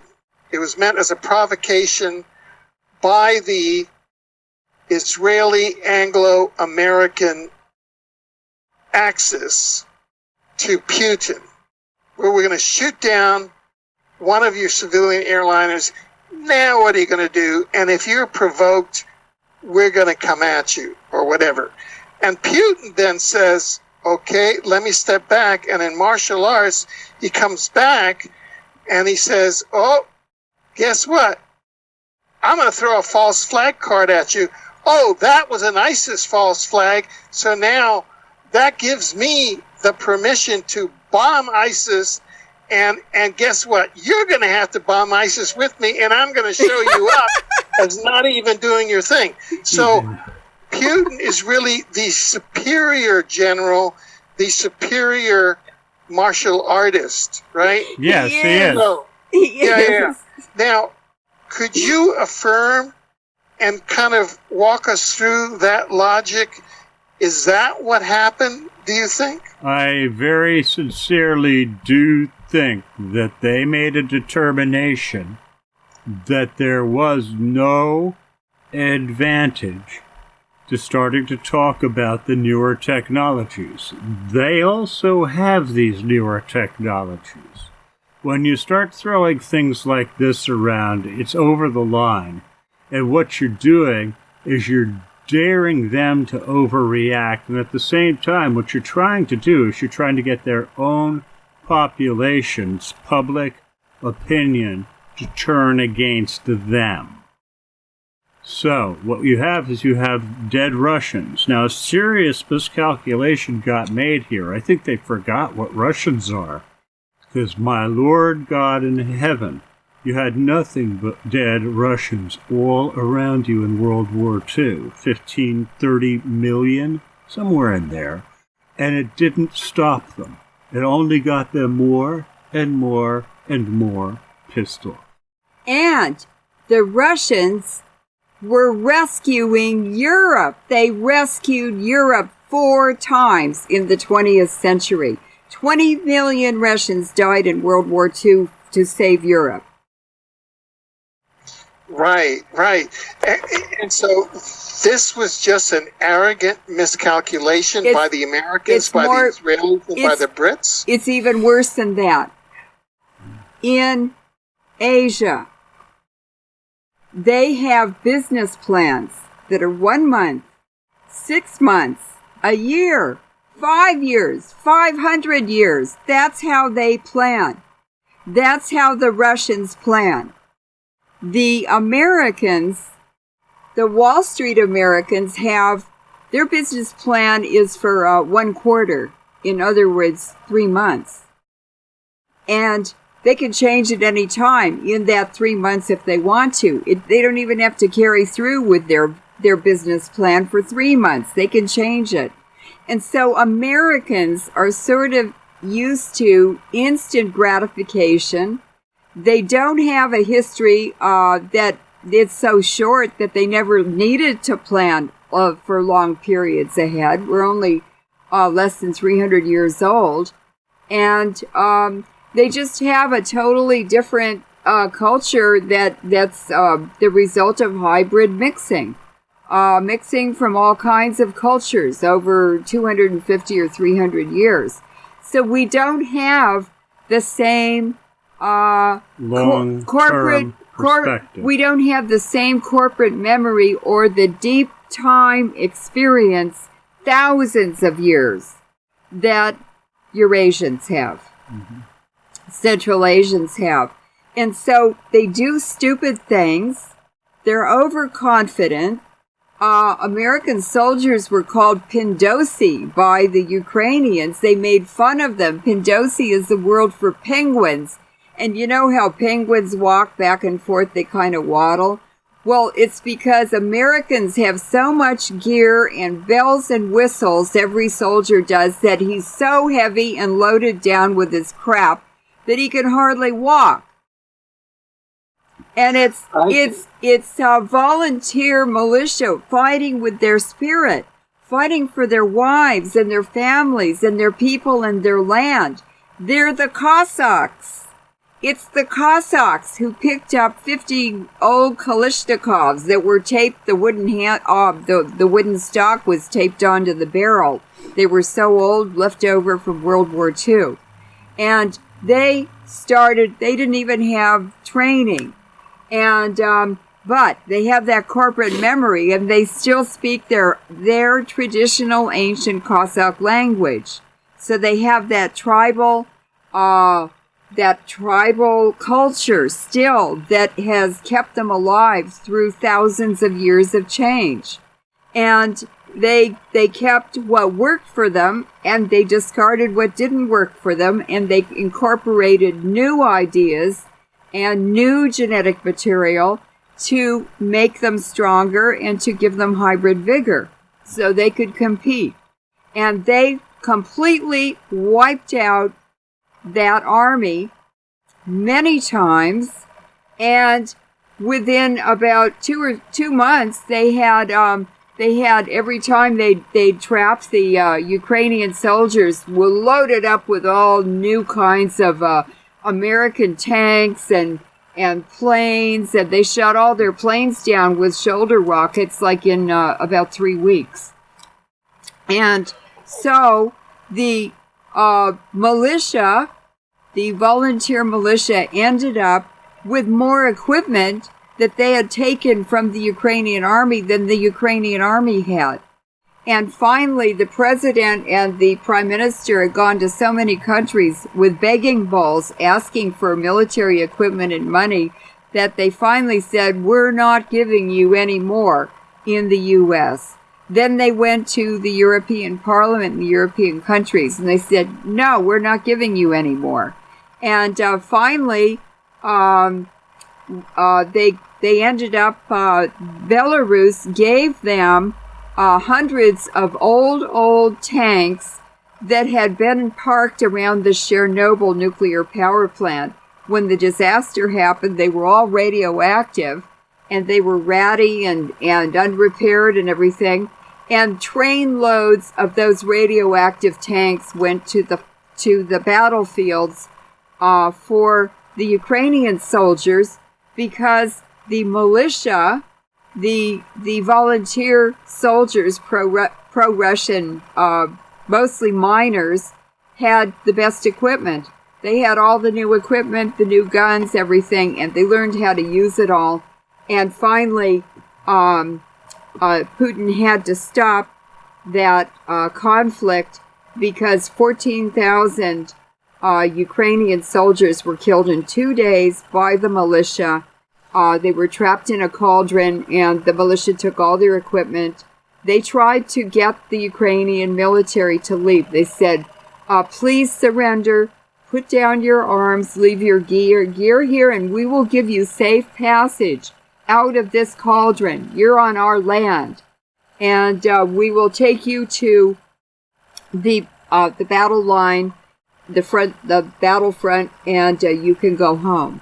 And when so many of the Ukrainian soldiers walked across that line and joined the volunteer militia and started fighting with the pro-Russians.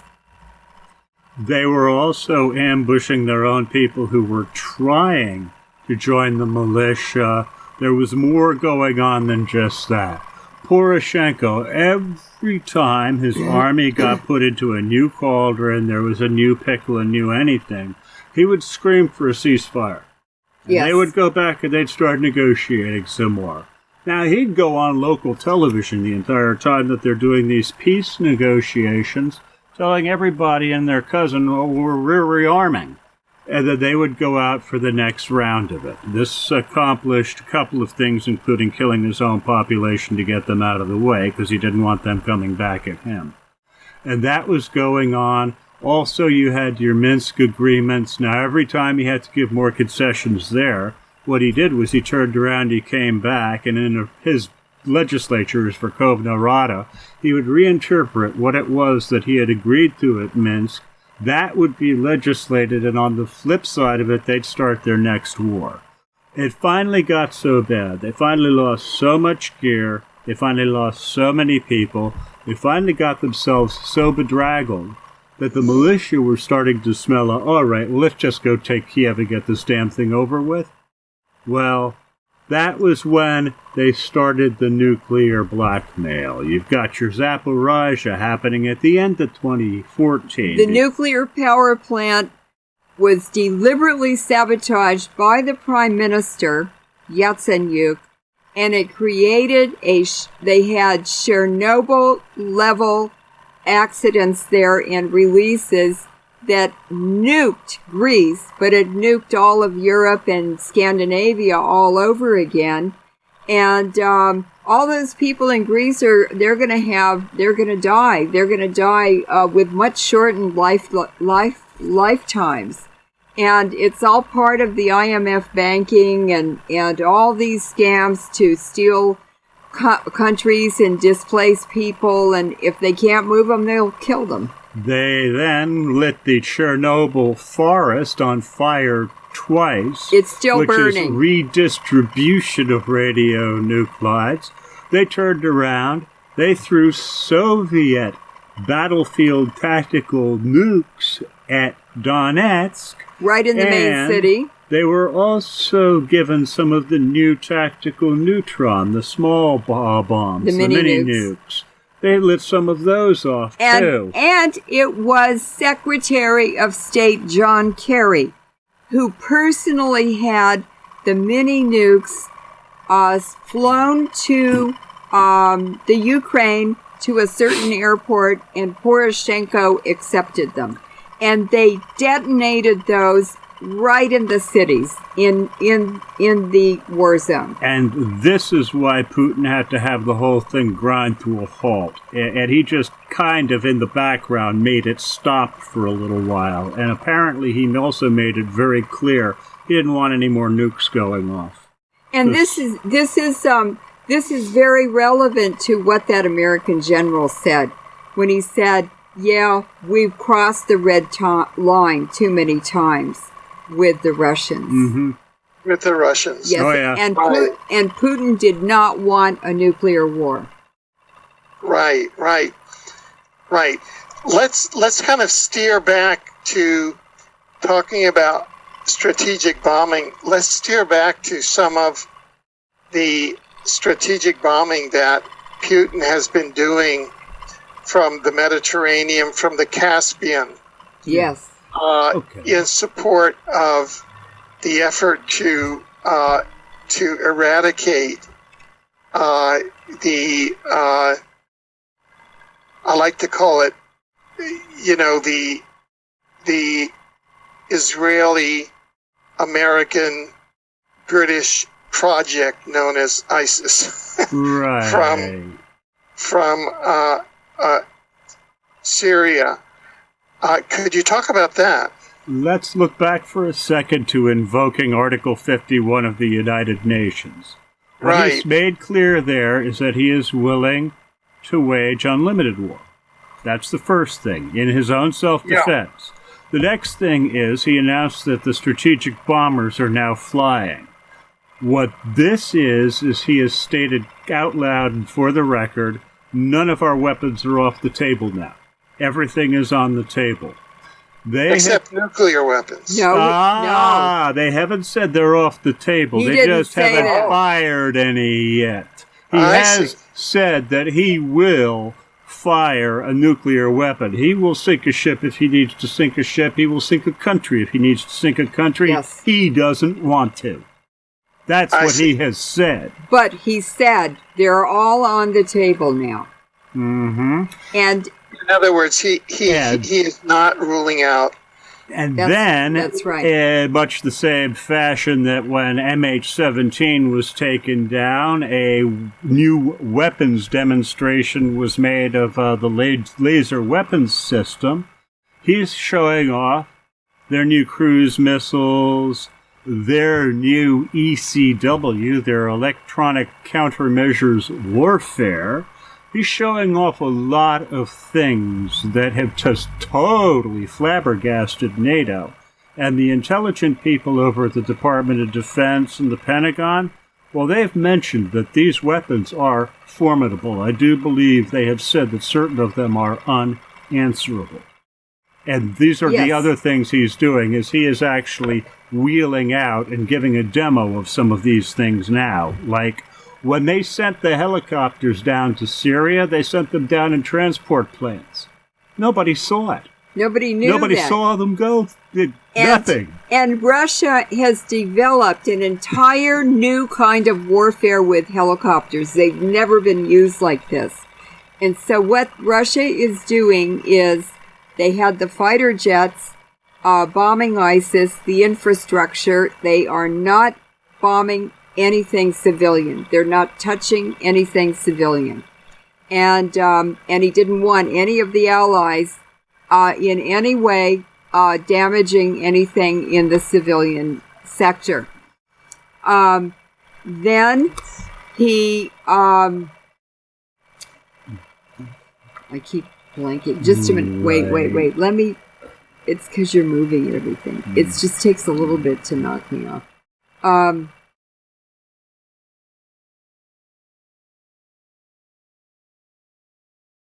He was doing made it very clear that they were doing very strategic airstrikes.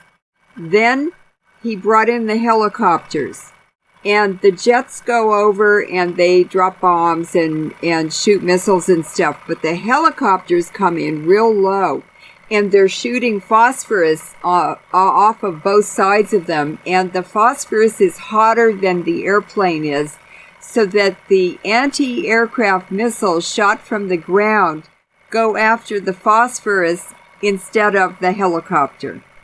And then the helicopters come in and they shoot missiles, and then they tip their tails up and the noses down, and they start strafing with sort of Gatling guns and cannons. And so they're chasing people around, the rebels around, or not rebels, they're really terrorists, around on the ground and shooting them down. It's a rabbit hunt. That's the tactical part that's occurring because of the effect. Their ratio of effective attack is off the charts. When they drop a bomb, it's very likely it is going to be effective where they put it. They're very accurate. Their smart bombs are very smart. Their cruise missiles, they were really eye-openers. And the whole thing of it is that they're making it impossible for these people to hide. Now, once you get them up onto the surface, you've got them running. Now all you have to do is start seeing them, identifying them, and then you send the tactical gear, the helicopters, the 34s, the Su-34s, the Su-25s, the Su-24s, the tactical aircraft, the tactical bombers, the helicopters to go mop up the individual people. And it's all, the airstrikes are all based on intelligence from the ground that has identified definite terrorist factories. They're making their own ammunition. They're making weapons. They have factories to repair damaged arms and vehicles. So they went in and they used the cabini. Cabini is this electromagnetic weapon that knocks out all the electronics. So one morning they woke up, or it happened, when they were operating, and the Russians had turned on this electromagnetic weapon, and so it instantly drained all the batteries in every vehicle in this within 250-mile radius, and they put it across the whole shoreline that Syria has with the Mediterranean, so that no supply planes, Israel and the U.S. and other countries, were flying in supplies and dropping them with parachutes all over the mercenary and the terrorist areas. Now, the Russian air cover has bombed a lot, almost all of, I would say, at least more than 80% of all of their supplies, their depots, their ammunition and weapons storage places, the factories to manufacture what they needed for war and to repair it. And what was left was the very deep underground tunnels and headquarters that the bombs can't reach. And so that's why Putin brought in these strategic bombers with cruise missiles, because they can drop them one after another and dig down. Each bomb makes a deeper and deeper hole if they drop them on top of each other. And now they're coming out of the ground and running in every direction, and they don't have ammunition or weapons to fight back. So they go and hide with relatives, or they try to get over the border into Turkey. But Putin said they have to be destroyed, all of them around the world, because you can't retrain them. They're already battle-hardened. They've been trained in all of this, and they're brainwashed. Certain groups of them have been funneled out into Yemen already. Certain groups of them have been funneled through Turkey into the Ukraine already. Certain groups of them have funneled themselves and been funneled through Greece and up into Europe already. That's right. They have also gone out west. They're going up towards Kazakhstan and those things. East, excuse me. Afghanistan. A lot of them went to Afghanistan. But the reason China is in Syria fighting with Russia is because the Chinese don't want these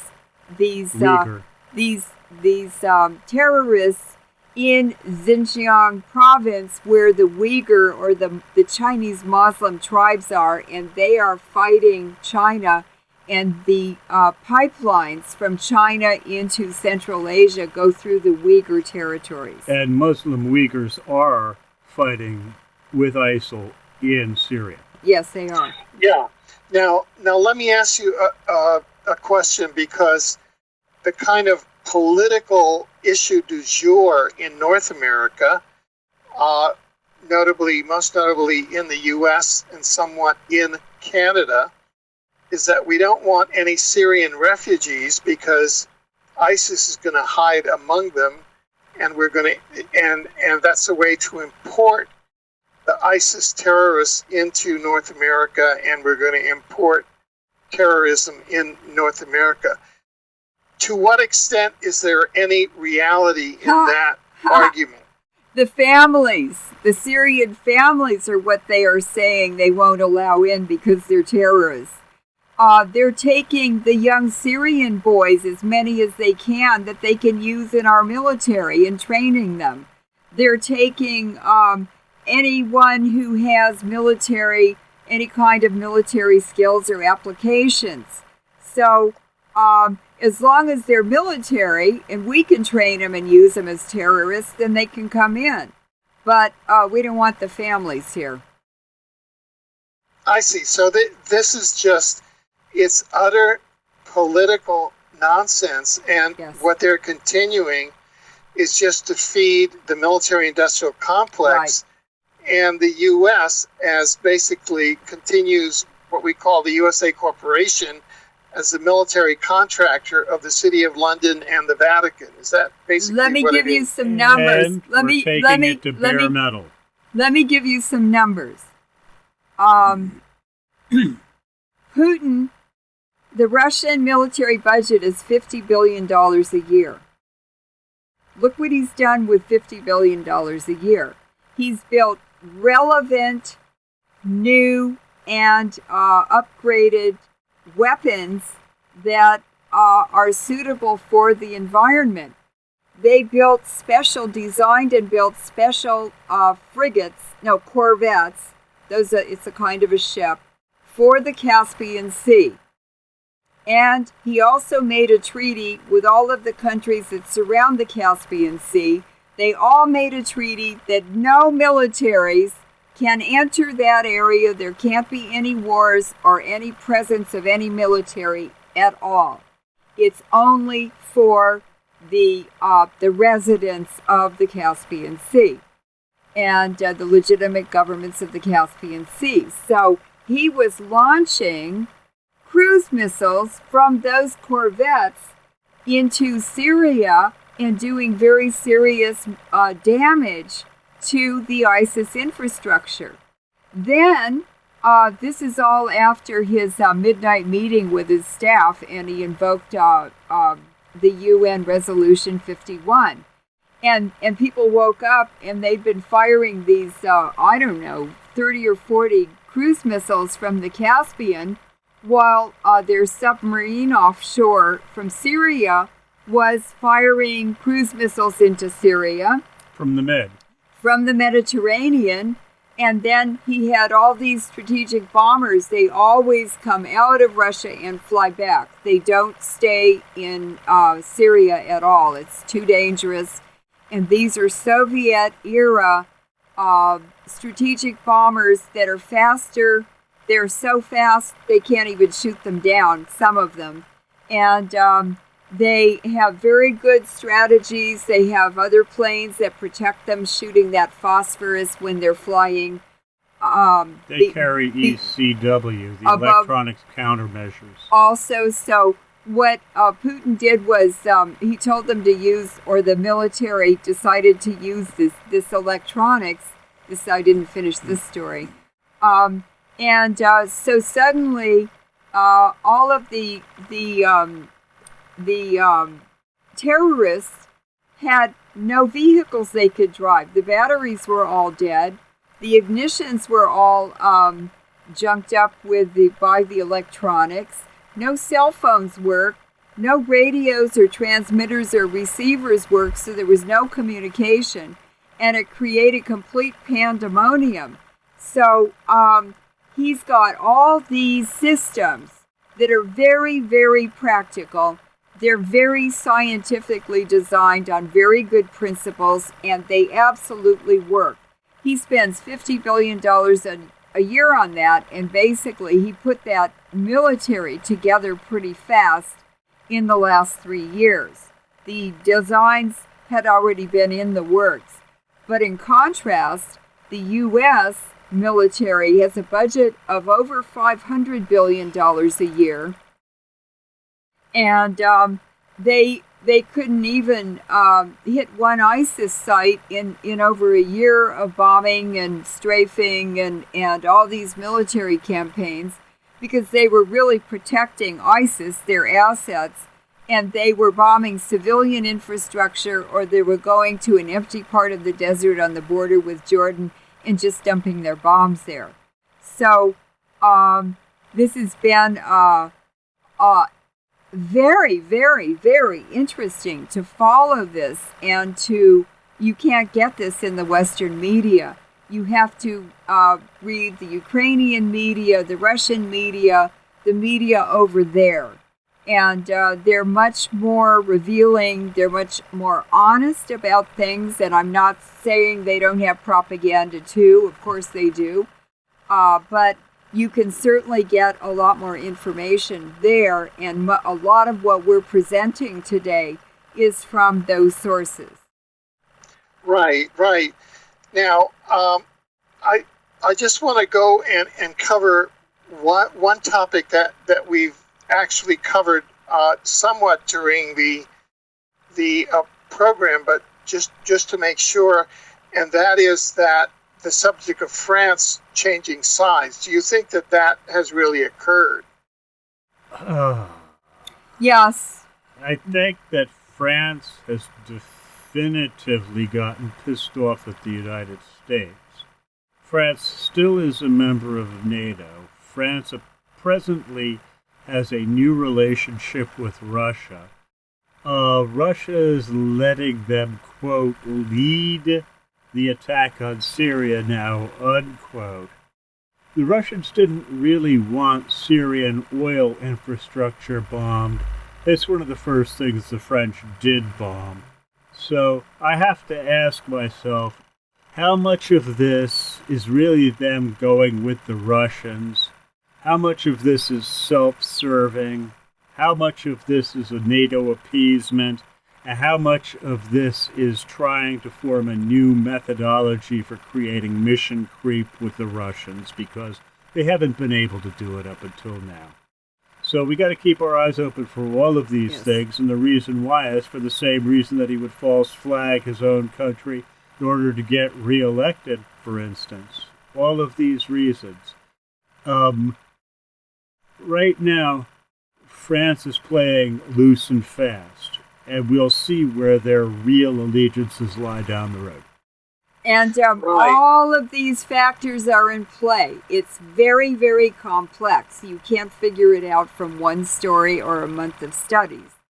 It's a lot of complexity, interacting forces, and a lot of change very rapidly. It turns out that the other perpetrator of the Syrian war are these Arabian Gulf sultans and princes and everything, and it's to make more money. I mean, they're just greedy. And for instance, Saudi Arabia is a very, very good example. The deputy crown prince of the new king, King Salman, is the one who started the war in Yemen. And he started the war in Yemen because he wants to be the next king. But he's not the legitimate heir to the throne. It's another cousin or uncle or something. He's number two. He's number two. But he wants to elbow that cousin out of the way, and he wants to be. Well, he's only 30 years old.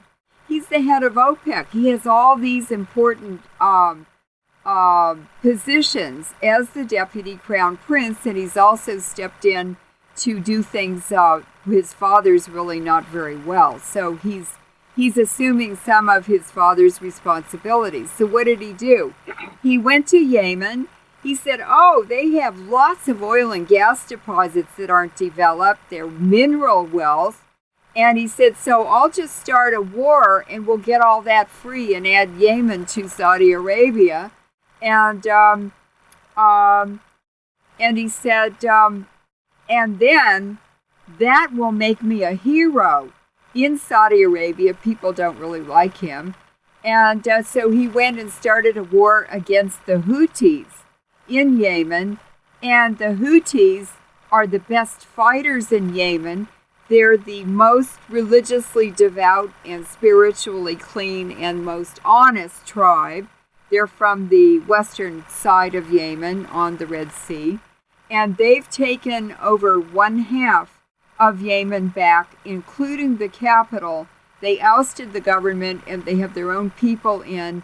And they've sent the Yemen army to the border of Saudi Arabia. They want to go in and overthrow the king. So all of a sudden, the king of Saudi Arabia has his son making this mess on one border, and the king himself got involved with the king before him, funded ISIS and trained them and started this whole Wahhabi extreme religious fascists. They're Nazis, really. And then he said, okay, I'll fund you if you go to 3 countries away and don't come back. Well, they're coming back, and they're a big threat to the throne. But now the deputy crown prince has made an even bigger threat on the border of Saudi Arabia. And not only that, because of the very poor way that the Saudis have handled their oil economy, and because oil prices are so depressed, the Saudi Arabian government is going to be bankrupt in 1 year. At the rate they're spending presently. At the rate they're spending. Amazing. And they have no army. Their army's a bunch of flea-bitten, very poorly trained, I don't know what, soldiers.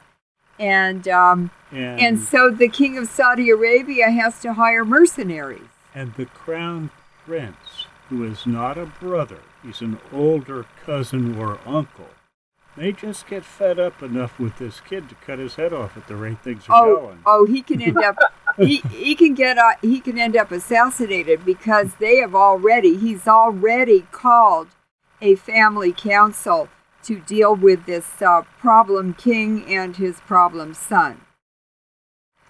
Right. And I think that they deliberately mishandled the Hajj also. I think they've done that for years now. No. I think the bin Laden construction company's involved in the mishandling. You have a crane collapse almost every season. That's the Really? U.S. That's the U.S. undermining that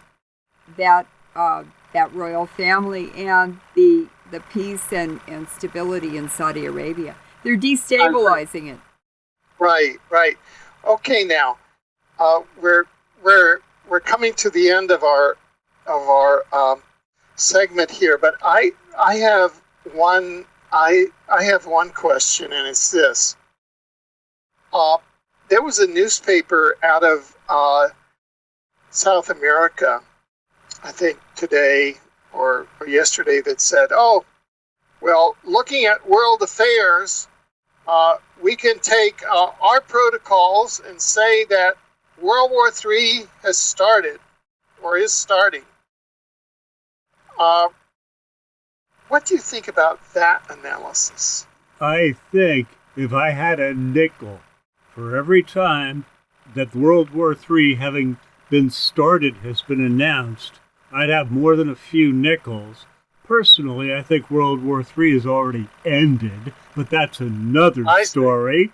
Okay, we'll have to cover that at some point. But that you would can be a very interesting program. You can trumpet it all you want to. Has the level of the endless war changed? Has its complexion changed? Are we opening new fronts in the endless or the nameless war? Yes. Well, let me tell you that, first of all, this has been a religious war for the last 115 years. And this war, the Yugoslavian war, this war in the Middle East, the war in Syria, the Bolshevik Revolution, World War I and World War II is all about killing Christians who refuse to submit to the Pope and the Vatican. And that's what this is about. They are killing so many Christians. These are ancient, old original Christians from the time of the Romans. And they're in groups all over Syria, and they've just been slaughtered like cattle in a feed yard. And the Serbian Eastern Orthodox Christians, a lot of them, these small groups in Syria, the Eastern Russian Orthodox Christians, they've all refused to submit to Rome, and the Bolsheviks were sent there to slaughter them. 100 million Russians died between World War I and World War II. And the diaspora of Eastern Orthodox Russian Christians that left during the Bolshevik Revolution, they're all over the world. Well, now people are saying, remember Putin spent a lot of time with Berlusconi, and he was introduced to the Pope. Putin is talking about, and people are talking about, he is the best leader in the world to protect Christians. But the agenda, even in Russia today, is to bring all the Christians under the Pope. So we have a very complex dynamic and a lot of interests intersecting, but Christianity and other religions that are not under the Pope will be brought under the Pope if there is this one world order. And I'm going to read the list of who these top families are, the Illuminati, who rule over the Jesuits. And the Jesuits are an army, a Christian. They're not Christians. They're atheists. They are part of the Vatican, but they are not religious. They're not priests. If you see them doing Mass like the Pope, it's a false Mass. They're not really priests. They're soldiers. And these families, the bloodline Roman families descended from the Roman emperors, the Vatican popes, and the Jesuits are the Illuminati. And these families are Farnese. Fidel Castro is a Farnese. His family built the Vatican, and his family built the Pentagon, and they own it, and they own everyone in it. Castro is not what he said he is. The Borgias and the Farneses together conquered the Americas, North, Central, and South America, and they intermarried with the Inca princesses. So these hybrid interests are intermarried, and these are new bloodlines. Well, they're not new now, but compared to how old their bloodlines are, they've merged. Colonna, Gaetani, Medici.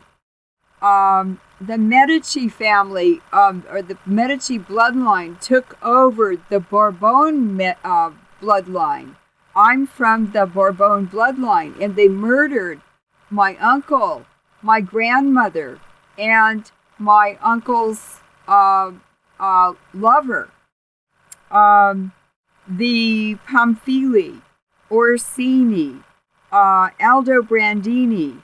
Aldobrandinis are Mesopotamian origins, and all means of. Dobre means devil. These are the satanic bloodlines that rule the world. Chigi. The Chigis run the Vatican Bank for the Jesuits. And Conti. And then there's a list of these bloodlines by their birth certificate last names, because they don't necessarily carry these as their last names from intermarriages and stuff. So those are the people running the world. That's the Club of Rome. That's the Club of Rome. They're the ones who said make AIDS. And the U.S. Congress, I have the bill in Congress with the testimony of the expert witnesses and so forth and so on. And Congress voted to fund the AIDS project, and they gave the U.S. Army money to develop AIDS at Fort Detrick. Wow. So do you see how it's all, and that takes you right back to the Pentagon. Well, they own the Pentagon.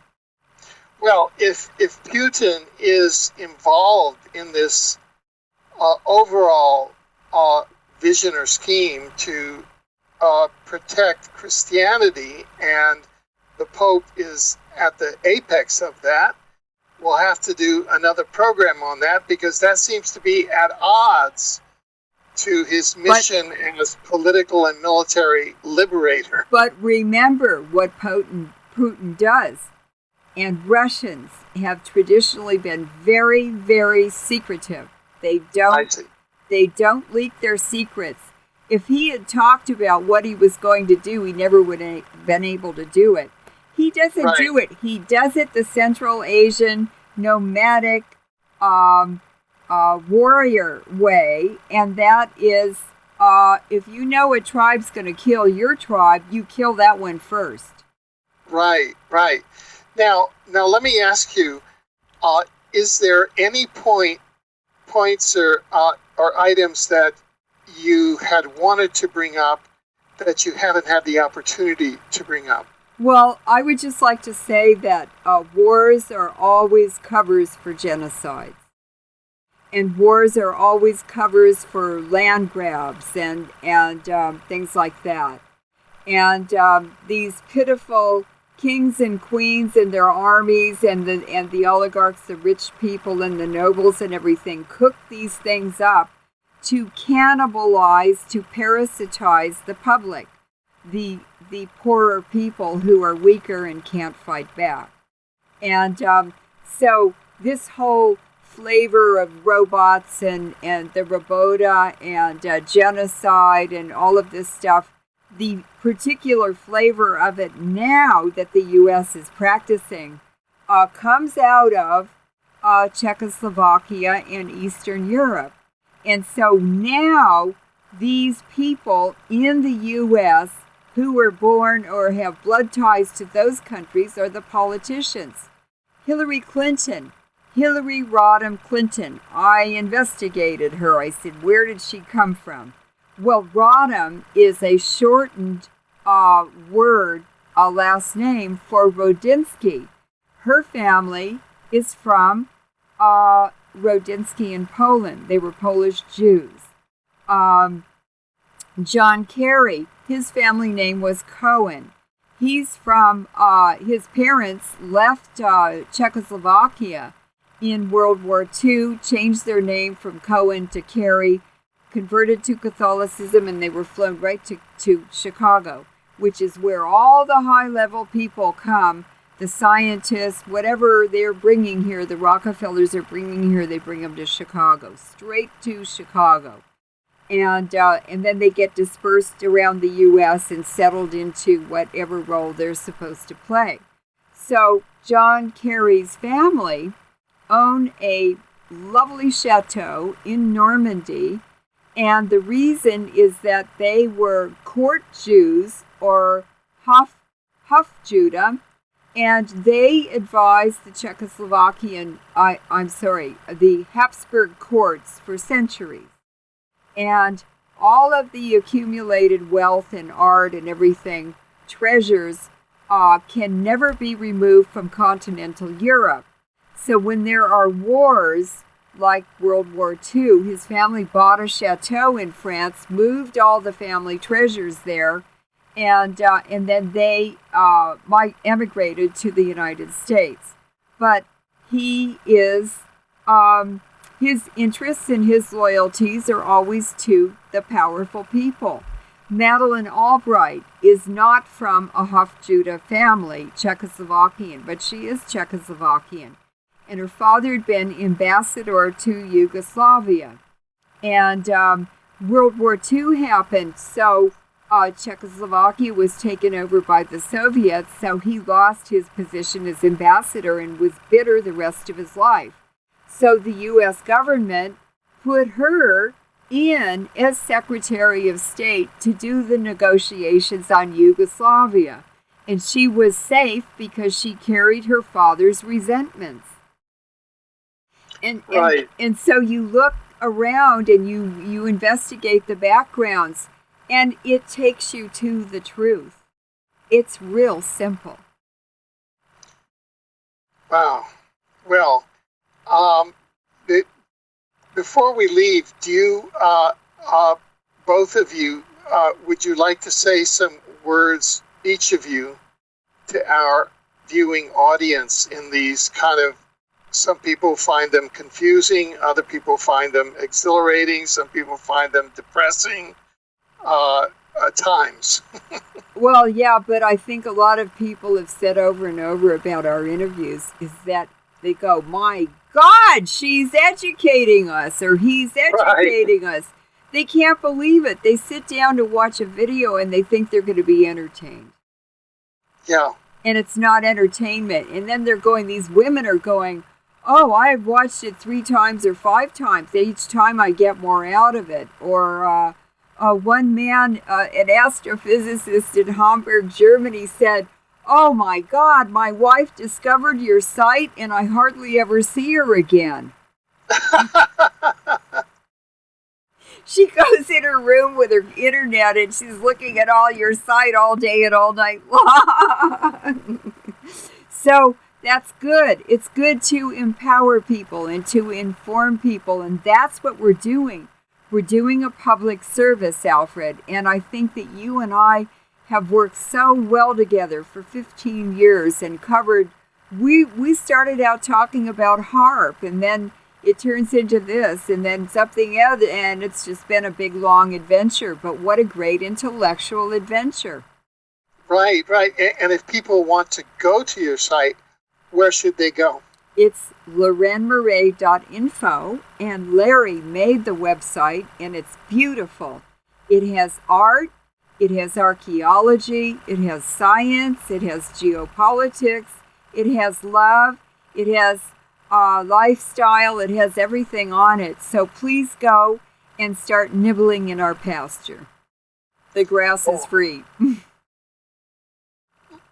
Larry, would you like to offer some words for us and for our viewers?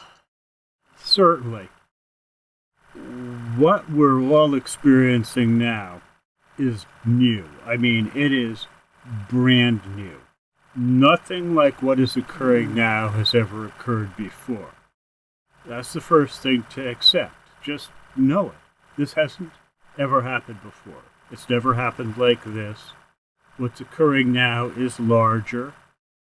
But all of this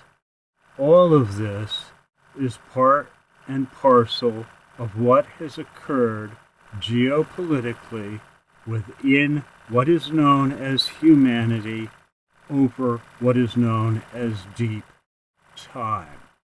And what we really are dealing with here is a continuity that has its own opinion of how everything is ultimately going to go. And what they do is they play various components. Game of Thrones. Various components. Nation states, nations, kingdoms, fiefdoms, suzerainities. It just depends on whatever the social divisions were in any given time. They play them off against each other for a couple of reasons. And one of the reasons is when you create tension, what happens is that the pace of technology accelerates. And that's one of the things they wanted to do. So they keep people studying war. And the more you study war, the more technology advances. It has no choice. That's how different civilizations and different societies gain upper hands. And they've gotten used to it. It is a condition of humanity now because it has been conditioned into humanity. It needs to be conditioned out. But what's occurring now is something else. It's called transhumanism. which goes back to transmanism, which is taking care of the herd, caring for, culling, moving, breeding. All of this. And this really is a way that they go about seeing these various different populations, demographics, societies, nations, these groups that they keep throwing into conflict with each other. And conflict's not difficult for them to make. They are holding the economic levers that they can throw in order to start creating them. These guys have been practicing this form of mayhem for a long time. When they get ready to roll up a civilization, they steal its intellect, they steal its libraries, its institutional knowledge. Then they put it to sleep. You're watching this happen in the United States and North America right now. The libraries, the general access to information is actually, quality information is actually diminishing at the same time that the information load or the stream available is multiplying exponentially. So what you have to do is you have to cut through all of the media, all of the new input, in order to start finding the things that are the facts, that have the valid context. All of those things becomes much more difficult for you to gain some grasp or some aspect of this continuity. The harder it is for a demographic or a population group to see it, the better it likes it. It keeps it local. It keeps them focused on local time, near time, close time, their internal histories. They aren't looking out, they're looking in. They aren't looking back. All of this has been done, and it is a part of conditioning. It's a part of education. It's a part of how the information stream is handled. All of these are things we're going to have to go back and examine carefully.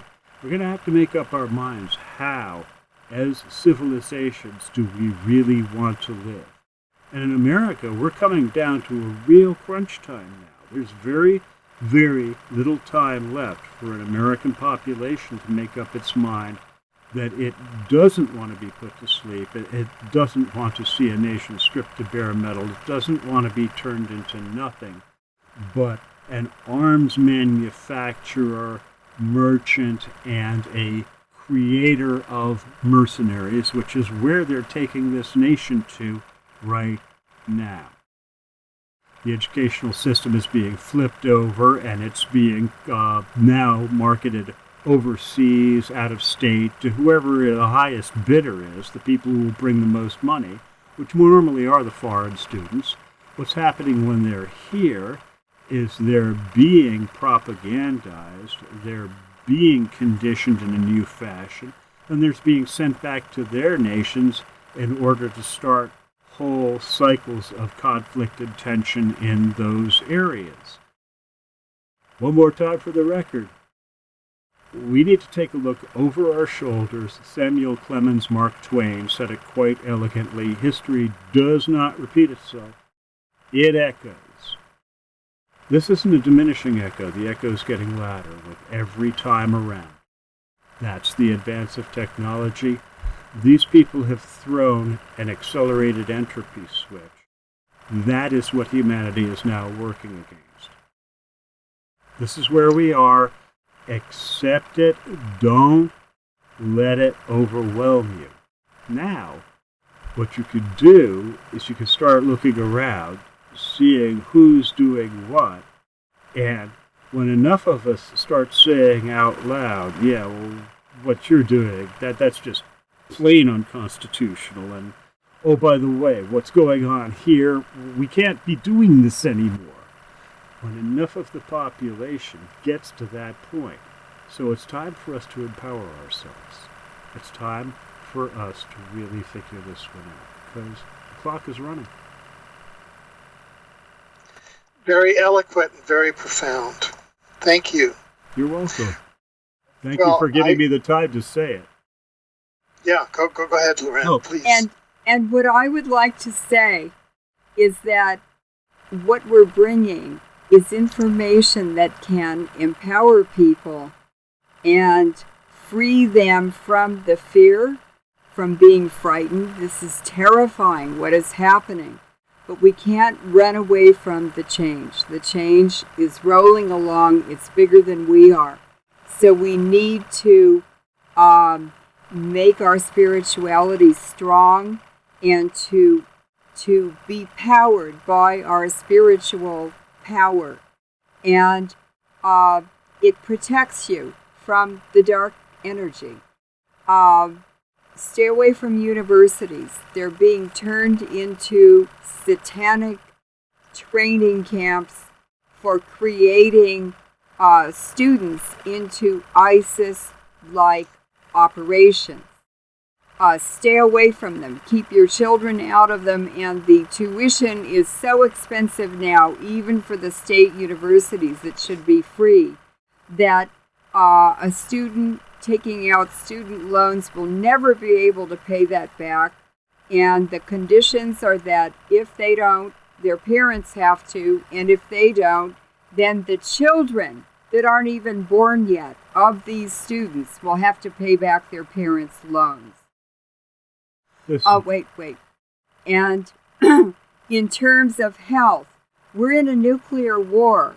We're in a chemical nuclear war. These chemtrails are full of pathogens. They're full of chemicals.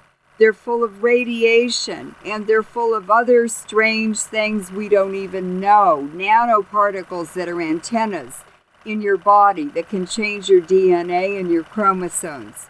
So be sure to filter your drinking water. Stay away from dairy products and unfiltered drinking water. Get a reverse osmosis water filter. That is the most efficient at removing radiation from the water. Buy your food at farmers markets where people grow it in real dirt. And they love their plants. They love their farming. Farming is very, very difficult, and the farmer takes on all the risk. The banks don't, the farmer does. They're growing that food for us. They're growing that food because they love being farmers. They love producing an income and being able to support their families at an honest job. They're getting up at 2 in the morning, 3 in the morning to drive to the farmer's market to sell their products to us. And if you buy a head of lettuce at a farmer's market, it's fresh in the refrigerator for 2 or 3 weeks. If you buy it in a grocery store, it's bad in 3 days. So the quality and the nutrition is wonderful. Stay away from processed food. Spices and herbs are great sources of the trace elements and other. They have medicinal qualities that counteract radiation and chemicals.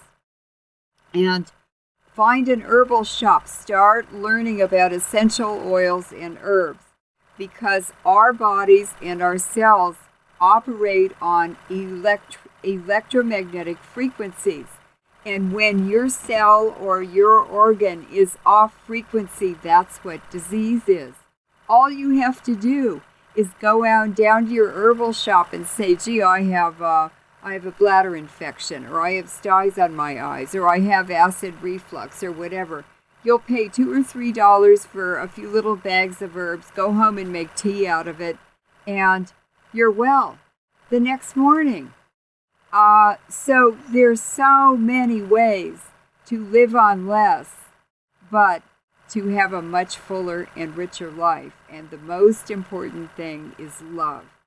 Loving our neighbors, loving our family, loving our teachers, loving the people who make our lives our lives. And stay away from people, stay away from scams and schemes where they take from you and give nothing back. That is the mantra of the New World Order. They take everything and they give nothing back. And what Putin said, so disappointed, maybe a couple of years ago, he said, Oh, I thought America was wonderful. I wanted to be liberal and leftist and to emulate the American model and everything. And he said, but I did lots of things for the Clinton administration. They asked me to do lots of things for them. He said they never did a thing for me. And then other presidents. And slowly over time, his impression and his good impression and his awe of the American dream was eroded away. And finally, I think when this whole thing happened with the Ukraine, he didn't believe America was a good thing at all. And now we see he knows it isn't, and he took action in Syria, and he's doing the right thing for the right people in the right way and as little destruction as possible. So I think that there's a very, very good book that I'd like to recommend to people. It's called The Nameless War, and it's by a man named Ramsey. And we have the PDF on our website, LeurenMoret.info, The Nameless War. And he was a member of the British Parliament in World War II. And he wrote that book to try to stop World War II. And he wrote it in the 30s. And they put him in prison. Or maybe 42 he wrote it. They put him in prison. He was in prison all through the war. They suppressed the book. And the day the war was over, they let him out of prison. He went back to his seat in Parliament and took it. And he explains in that book 1,000 years of this same war over and over and over again. It's the same war. It's the same templates for the war. It's more dying. It's more profiteering. It's more land grabbing. And it's all senseless, completely senseless.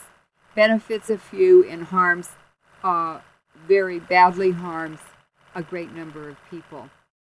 And so when you see that, because I read that, I recognize going on around me, the little secret neighborhood groups that are forming. Well, they're aliens. They're people who weren't born in the United States, a lot of them. Or they're people who have no loyalty to the United States, and the Israelis are infamous for that.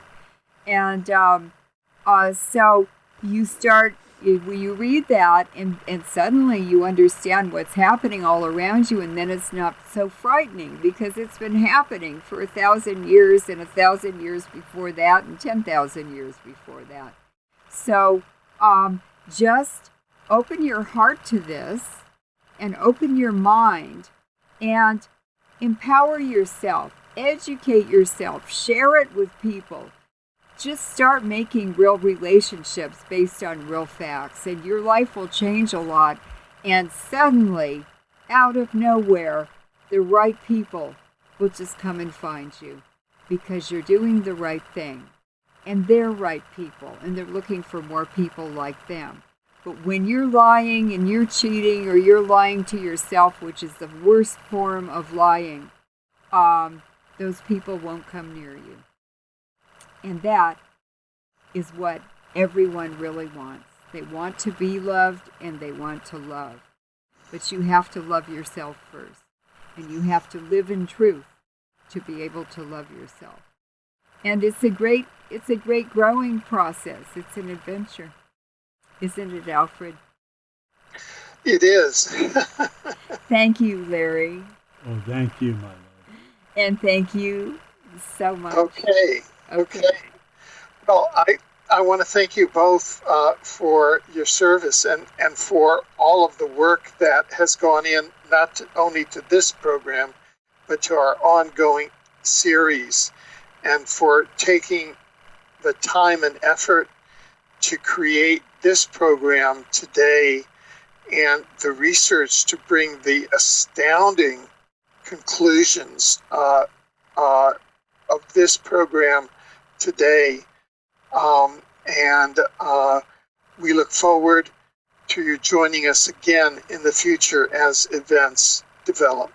Thank you very much, and we'd like to thank the audience for all the wonderful comments in the comments section, the links they give us, the information that adds to our story, and of course the donations. So we want to thank everyone and hope to see all of you and hear from all of you, and that you want to hear different topics or you want to add more information to make our program better. But we love all of you and appreciate you, and we're here because of you. So thank you. Thank you very much. You're welcome. Thank you.